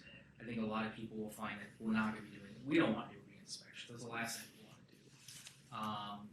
But we want people to kind of do the self-checks themselves. We don't want to do that self-check because that would really take a lot of time on staff. If, you know, the property owner just says, hey, the city's gonna come in, I'll let them do my inspection for me. The other thing is we walk in and we find 40 things. I can guarantee what's gonna happen is we're gonna go find those 40 things in the time that we come back for that reinspection and we check off those 40 things. There could be 40 more things just because of the way that inspection went. Oh, I didn't see that the first time. We really want those property owners to be proactive so that we don't have anything and we're both not interrupting tenants as we're going on, because that becomes disruptive on how people scheduled. Yeah, that's my 2 cents, I guess. The thing I want to piggyback on Flanagan left, I like his idea a little bit about, like, the first reinspection fee, no charge, second reinspection fee, subject to what they did fix, but, you know, if you don't somewhere start charging, they're gonna never fix it. They're just reinspection.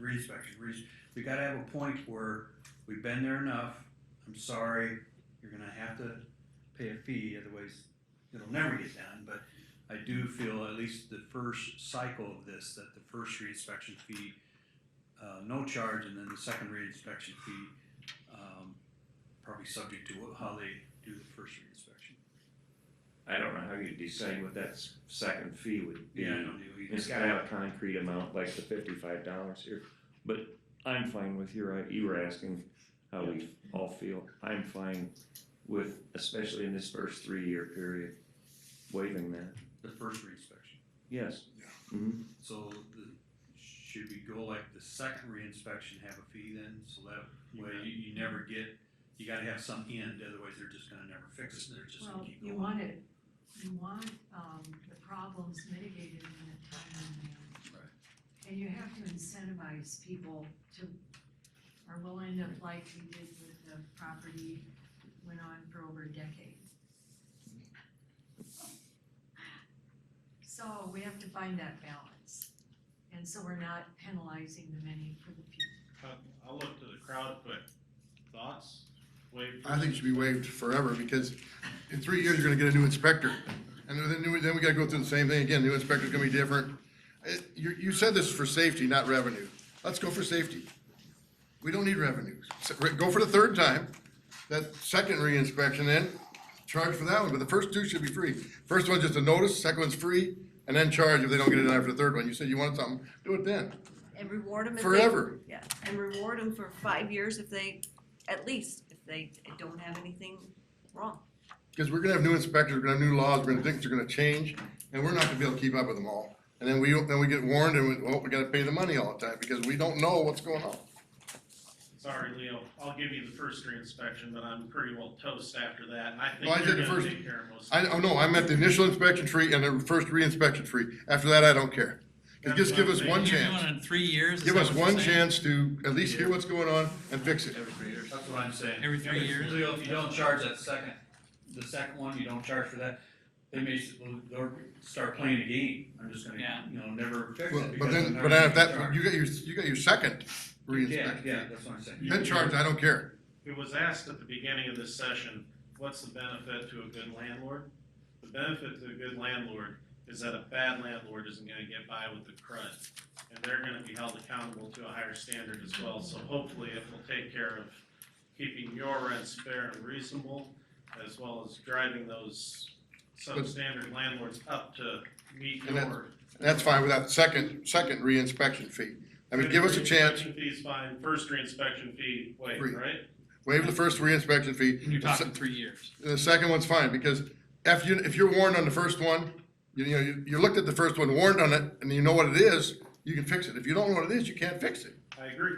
And that's all I'm saying. Leave the first, and not just for 3 years, forever, because things are gonna change and they're constantly gonna change. Every 3 years, something's gonna change. I mean, we used to go, I done HUD all the time, and HUD used to have a game, they had to find something. So you just made sure you had one thing wrong, so they come in and find one thing, they were happy. That was a game. But now they're not doing that anymore, but that was for a long time.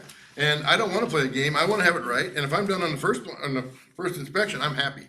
But if I get told the one or two things I got wrong on the second one, I'm more than happy to go fix them and be under code. It's the third one, the second, I mean, it's worded wrong, the second re-inspection, that I don't care, cause now I've been warned, I've had my chance. I'm That's good all with I'm that asking. too. That's where I'm going with it. Same here. I got a question. In Boone, supposedly there is a landlord there that is not paying any fees nor doing any of the work that is found to be an infraction. And they're saying they can't come after him because it's above the state, federal, and HUD codes. So we reached out to the Boone City Attorney on that question specifically, and they said they're not aware of that situation, so they've talked to staff, no one's aware of that situation. So I think they would be interested in learning Who it is? who it is. Okay. So, I'll ask.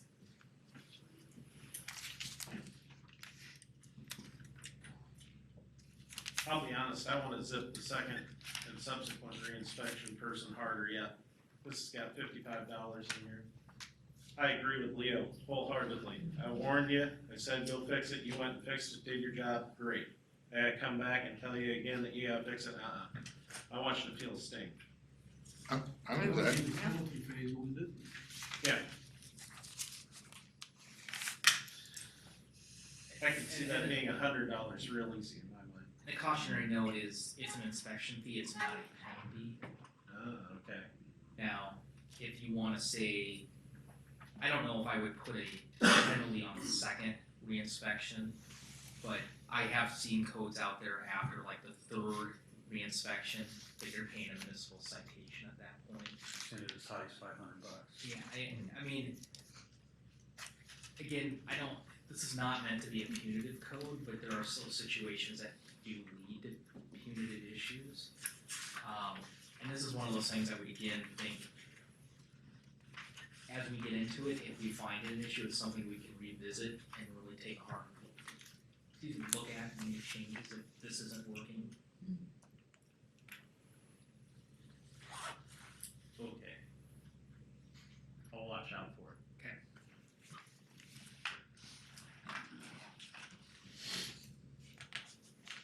Is there any other discussion on fees? We're saying $55, that. I thought it cost $80 to go do an inspection. So that is what Region 12 is charging, is $80 for an initial inspection. A reinspection, and you would hope by the second reinspection that you're down to 1 or 2 items of that. Should take very long. Yes, the timing, it shouldn't take that long. I'm okay with 55.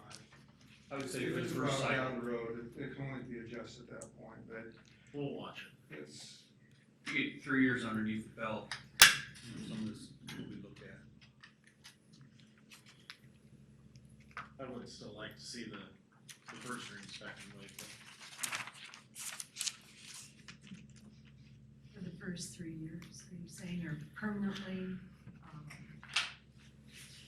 well, correct me if I'm wrong, we can only write what we can write, and it's up to future councils to change. it. Right, oh, knowing that, yeah. Yeah, I think we could write it that, we could do this either way. We could write it so that it's permanent, it's part of it, and 3 years from now, those of us who are here take a look at it and re-examine it, or we could say just for the 3 years exemption as recommended by staff. One way or the other, I know one of us is gonna be watching for this to come back around, and I know that we'll have the landlords out here helping us police it as well if we say it's a waiver for 3 years. You all are gonna be back in 3 years telling us how it's working and what to do, aren't you? That's a guarantee. Yeah, I have faith in you is what I'm saying. You'll come back and tell us in 3 years. Is the waiver the best way for you to administratively do it, Mike, or waive it for 3 years, or? Wouldn't you just wait, just be no fee, no fee? No fee. In a second, and leave it at that, and. If we gotta change it, we'll change it. Future councils to adjust that if necessary. I'm fine with that. Okay, and that's kind of the notes I have already, is how they'll. What about the person that has a first inspection and they're perfect? Absolutely everything right. They don't have to pay. No fee. No fee, no annual permit fee? Sorry, Margaret, we still got the annual permit fee then. Well, then what incentivizes me from doing it right and waiting for the third time? Wanna see the, at wanna least see if the you're gonna- initial reinspection fee come back? How about only the year I get inspected do I pay the fee? Nah, I think it's cheap enough the way it is, and, I think the reason the fees are where they are, that low, is because we figured over a 3-year period, if you pay a one-time inspection, that 35 is gonna be jumping up to 3 times that. I That's the still- way to kind of spread that cost out over that 3-year period. I still don't think you needed a third person, and it was passed before I even knew it, and that's fine, that's water under the bridge, but you're making Carroll expensive to live. You're not helping the tenants at all, nor me. It's gonna be more time and energy, and we gain nothing since July, a waste of frickin' time.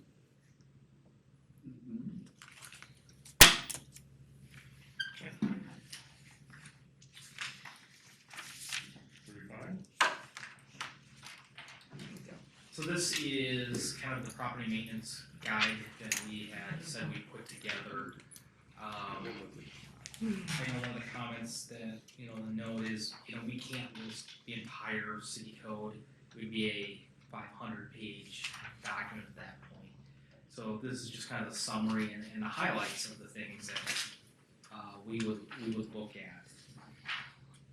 Page 36, there's a lot of discussion about the paved approach. We did some research That code section was adopted by the city council on November 9th of 2015. So how we would enforce that is any property that didn't have that prior to that date would be grandfathered. We do have aerial photos of the entire community in spring of 2017, so that would really be the period of time we would look at. If a gravel driveway was there, it's grandfathered. If it's expanded, then that would be not permitted to either expand it, but you can maintain what you would have. I guess if there's any other questions on page 36.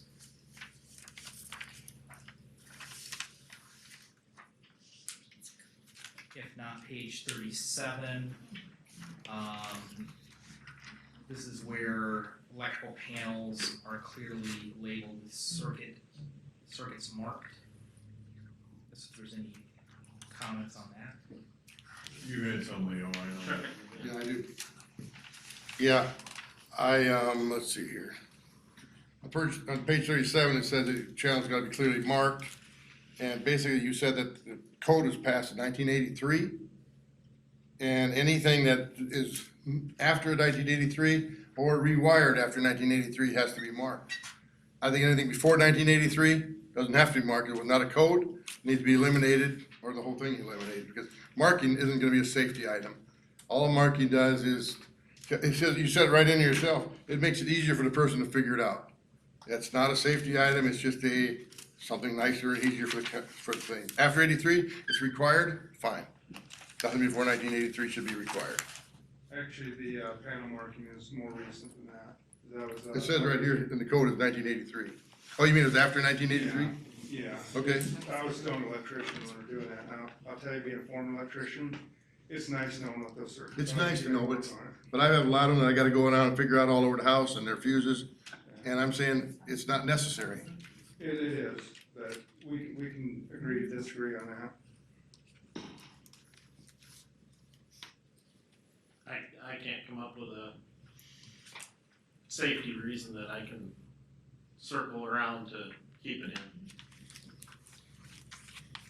I tried, Leo and I had a good spirited discussion about it. Mhm. I can't see a safety.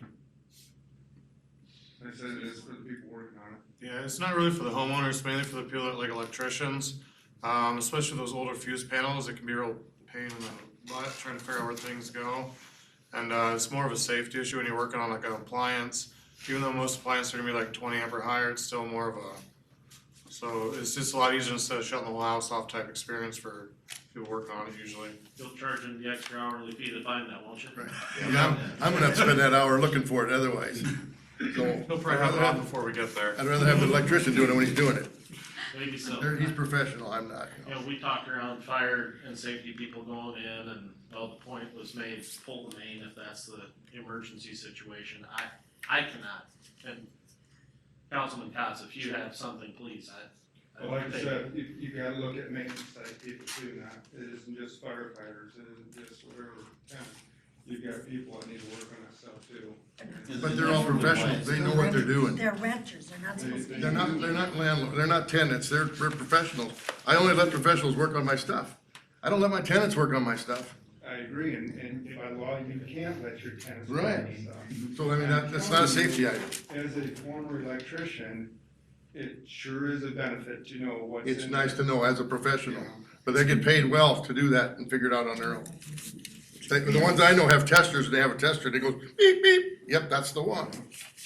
It takes about 10 seconds, 10 minutes. You know, for what you paid them for that 10 seconds, you can save down the road if they're. But that's fine. Like I said, we're gonna agree to disagree on this one all day, Leo. Okay. There's a gentleman in the back had a comment. No, I just said I've done work at his apartments before, and it's pretty sad when you have your renter and they change out outlets. It's a different color. So that's the reason, I mean, they should not be getting into a fuse panel point blank. Because if they're getting in and they get electrocuted or they get zapped, they should not be getting into it unless there's a reason to get into it. And who's You're liable? not gonna stop that with this. But Margaret, it ain't gonna matter either. It shouldn't be. It may be marked wrong. Because in the older houses, they used to run a wire from, all from the one room into this one, and you think you got them on, you missed one. and then they think they shut it off, and they don't, that's more dangerous than anything. Or you have a double stab under a single breaker, or you have a 30 amp fuse under a. It's all possible. You know, But that we can control, but we can't, market them all is not safety. I completely disagree with that. Cause if you Leo, don't know you what that mentioned circuit is, you that, don't know what the amp is. You'd have to get into these units when tenants are there to relabel. Right. Cause I'd have to check every place, I'm gonna give another aspect on this. The 1983 thing, for those units, once a tenant moves out, then the landlord goes in and labels it. So But we're not disturbing what your if, tenant. what if I have a tenant that lives there 26 years? You made it 26 years. Hmm? Then you made it 26 years. I'm just saying, it's not a safety. You guys are after safety. That's not safety. From a safety standpoint, the Chief Shrek, what's your thoughts? Yeah, it's more like, I think Mike mentioned, it's for the safety of the people working on the circuits, that sort of thing. And it costs you nothing really to do it, other than getting in there to identify them. It costs. How much do you get an hour? I'm saying- I'm saying- $78,000 a year, how much do you get an hour? I'm saying for you as landlords. But I got my hours, I'm just as important. I make $100,000 a year, I'm important. Yeah. So it's gonna cost me more than it does you. But again, it's a safety item, and it's required in all codes today that they be marked. But And I see today, no harm in not before 1983. From a safety standpoint, a professional should be the one that's actually labeling those anyway.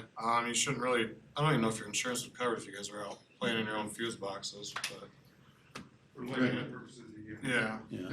So staff can, We're staff playing can something take, we don't know about, but we're gonna do it.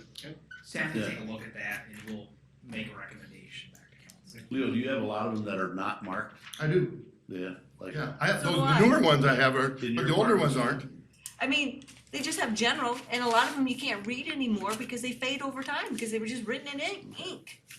The old houses they had fuses, they were never marked. Yeah. Like you said, 1983 they started, Yeah. and I know they do, and some of these electricians go there now, and they switch them out, and they don't mark them either, they go by the 15 gauge wire, 12 gauge wire, and they put the proper fuse in. But they don't know where they're going in the house when they change out the whole system, because I'm not gonna pay them $50, $60, $100 an hour to run around my house and check where they're going. If they're replacing the whole panel and they're not marking, that's actually illegal. But now it is, Yeah, now it if is, anything new. right. But Yeah. it wasn't, Yeah, code now certainly requires it. right, and that's now, not before 1983. Is there some of those that you could grandfathered in? from Yeah, we that can perspective, discuss or- that, yeah. We'll make a recommendation back to council on Okay. that. Is there any other questions on page 37? Yeah, what about the proper overcurrent protection is installed? There seemed to be some confusion about that definition. Well, so overcurrent would be making sure that you have a properly sized breaker that you for the wiring. I mean, that's a major safety hazard there, so if you're, The only concern was the definition of it. Can we say fuse or circuit breaker we instead can add of that, overcurrent protection? we can add that in there. Fair enough. The whole reason that's there, Clay, is that's the verbiage out of code. And we keep hearing, we want to hear code, we want specifics, that's a specific. Yep, and then I got brought back up to me that, well, I don't know what the heck that is, how am I supposed to know what that is? Yeah, because that overcurrent protection is based on the wire size and certain circuit. Sure. So, It's That's a what certain professionals breaker. know. We don't, We'll add that Now in, we do. that's easy to do. Any other questions on 37? Moving on to 38. We didn't receive any comments on 38. Page 39, any comments on that? For the last few pages were just non-code specific items that were received and were just items that we felt we should highlight to council. I guess if there's any council discussion, we would look at that. I need to talk about St. Joe. I actually called them, because I was concerned about the fire code, and they implemented theirs July 1st last year, and they gave the inspection to a current employee, a lady that does something else, and they're gonna have to re-look at this because she doesn't have the time. And with that, they're looking at probably hiring a staff person, and then they're gonna change their rates. They're still in discussion with all that right now. They're just finding out it's way too much for her with another position in the city.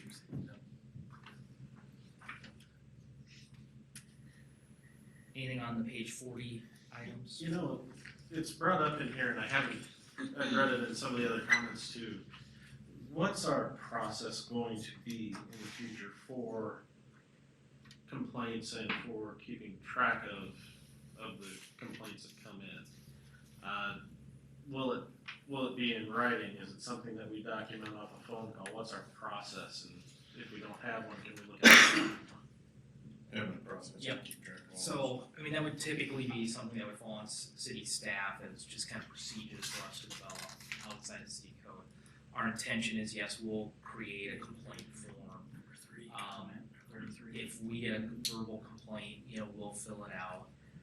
Complaints can be accepted anonymously, so we wouldn't require a property owner to give their name.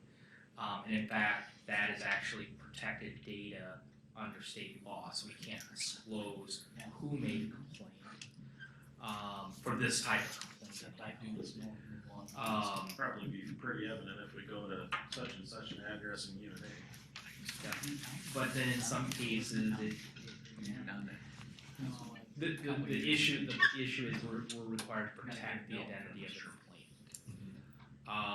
So yeah, that's our plan. Okay. And But we need a tool. I mean, right now we can expect a complaint, but there's nothing we can do with it. Right. And I guess will that also include that all important question, have you notified your landlord? Yes, we intend to do that, and frankly, and I heard the comment earlier, if we get a complaint and they say, yes, I've talked to my landlord, well, our next call is gonna be called the landlord. And yeah, we don't wanna get in between the tenant and the landlord, but they're, you know, if you say, well, I've never heard of it, our first response is likely to be, call your tenant and find out about it, before we're gonna say, we're coming to your house in a week from now. You know, we would rather those complaints be resolved between tenant and landlord. The other component is, there's gonna be some complaints that are going to be probably pretty much dismissed at the staff level. We may notify the owner that we got this complaint, this is what it is, but no further action is taken. So just because a complaint is made, doesn't mean it's gonna be a valid complaint. One of the comment letters we received talked about, well, my landlord needs to put nicer carpet in my unit. But that's not a valid complaint. I mean, I've said it before, we're not gonna be the shade carpet cops. So, yeah, if you don't have finishes that are not desirable for you in that unit, you're in the wrong unit, find a different living arrangement. So, a lot of those complaints will get resolved, well, some of those complaints, I don't know what it'll be, but there'll be complaints that'll get resolved that we're never going to inspect because it's not a valid complaint under this code. Is that data gonna be public knowledge then, outside of the complainant's name? It would be a public record at that point, yes. What is your plan as far as when an inspector goes through? Is there going to be a written form or a copy that landlords are gonna see exactly what kind of violations they're against? Or will the city be sending us out a letter? Yes, I mean, if there is something that doesn't meet code, you will get a written notification. That's similar to like our building inspections. When we have an inspection, there's a record that's made and you would get a copy of that. And I assume there'd be a checklist with that the inspector will use as he goes through the property and checks each item. And that will be part of the code, so even if you, so when you go to look up the code, it'll be in there. But we'll also have the forms available down here at the city. We made those available back in July, so if you want a copy of what that checklist is, we have it available already. So what we would look for. I'm sure we'll have that online as well. Mm-hmm.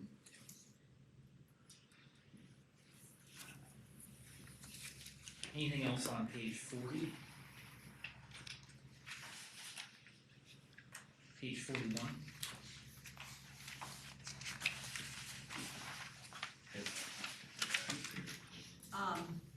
comment as far as the delinquent utility bills in the tenant's name? Is that under comment number 51 you're referring to? Yes, Oh, okay. because if we don't, I mean, we shouldn't be responsible for any utilities at the tenant. Yeah, I mean, this isn't a utility, I mean, the code doesn't address anything about utility bills. So I have no idea what that was either. We wondered the same thing. Okay. 42, any comments on that?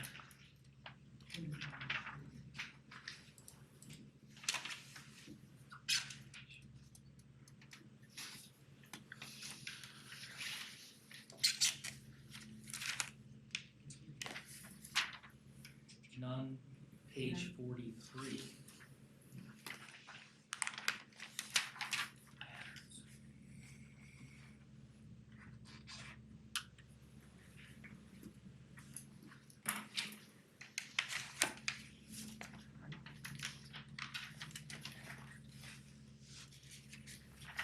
If there's no more comments, that's 43 is the last page, I guess I would look for, I would say the comments we received tonight from council, we will be in a position that we can prepare and present an ordinance in 2 weeks. I guess from council, is that the direction you want to proceed with an ordinance at this point? And I guess if so, we'll prepare and have your meeting in 2 weeks. I'd really like a final draft available, not only to us, but to the public, a good amount of time before that. I know we'll meet code, but We should be able to have final draft posted on our website by the end of this week. So that would be a week before the council meeting. I think we can have consensus on those things, but the only way I would say is still up in the air is the window coverings. The direction I heard was remove it. That's what I have in my notes. The only thing, I don't have it open to that section, but the window coverings, it did mention privacy, window coverings in the bedrooms. I really think that is a smart thing to do, right?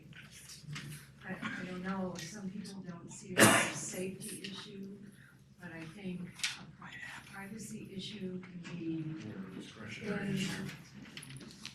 it can be important, and again, I don't have it in front of me, the exact wording of I've replaced way too many of these. but it mentions there should be window coverings in the bedrooms. But the problem with that, are you gonna make every house in Carroll do that then? So wouldn't that be a citywide ordinance versus just the rental properties? We could think about that. Right. Page, Carol's page 24. 24. I'm torn on that one, I mean, I can see the movement. I can see a safe fence, but honestly, but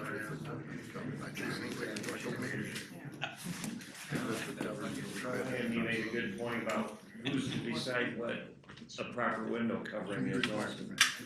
To someplace, somebody, a newspaper is appropriate. Not only that, but I mean, you can't just throw this all on the rental properties right away, because there's more people that are gonna be single homeowners that probably don't have it in the rentals, like the apartments, a lot of those guys actually do have them up. So you're mainly gonna be looking like rental houses and then single owned dwellings. So if you're gonna do it, I would suggest passing it as a whole city ordinance at once versus throwing it on these guys, because it'll just make it easier for everyone.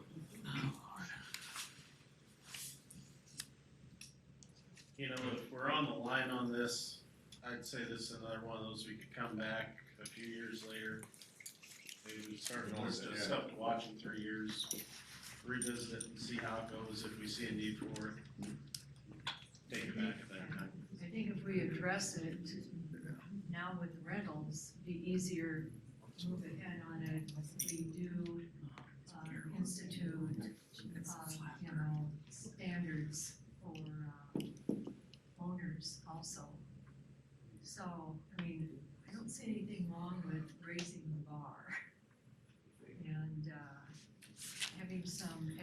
expectations to raise some standards here, even though it isn't about safety. I think the privacy issue is important. Think about it. Is it something you can? I think we should email Mike, bring in a day or two. how we Our feel. thoughts, Yeah. that's fine. Mike, do you know, are there any other, I mean, I have no idea, but other residential code ordinances that require people to cover their windows? I mean, It's probably a criminal code to stand naked in front of your window anyway, isn't it, sir? I mean, honestly, I would have to depend on your actions that you did, but. Depending on what you look like. Yeah. How criminal that is. We don't know for, seriously, we don't know if there is I really do not. anything. in what? If there's an ordinance protecting against this now. I don't know. Then I don't think it should be in here either, because we haven't explored that enough. I would take it out. I'd take it out. What I would say is I obviously. promise I'll cover the window for you in my house, okay? Obviously, the majority of people will take care of it themselves, both landlords and tenants. What I would say is, this is a code section that we just didn't write up. Right. I mean, it's come out of some models. Yeah. It's got So we would some not, reason for being in. we would not be the first, and frankly, it's privacy, it's also, it's frankly on what it does to neighboring property owners. Yeah. That's a concern. It's, you know. Most complaints I've had were actually from neighbors. But, when we quantify this, I've had more people complain that were neighbors than tenants. So. Be 10 where he's going to go with your, that's something to council, that's where you want to place the responsibility. We wanna be dictating what they do. Yeah, I don't. That's kind of why I circled back with the Yeah. conversation, because it's. Yep, you were some visual time. What direction to go. And if you put it in, if we put it here, it should be blanketed everybody. Well, if I'm ready to dictate to everybody what they're doing. I'm actually gonna do, like I've done before, research some other cities. and see what they've got. I looked at 16 different cities on this stuff. Well, I would say, let me know in a day or two if there's thoughts on it. Mr. Toby, be able to validate that there's nothing in our city. And again, the portion I was concerned about is where it says every window in room is Sleeping. It's better. yeah, so check that out.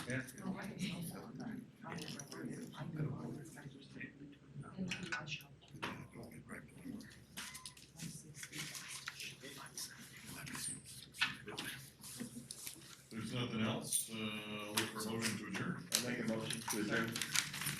Motion in second.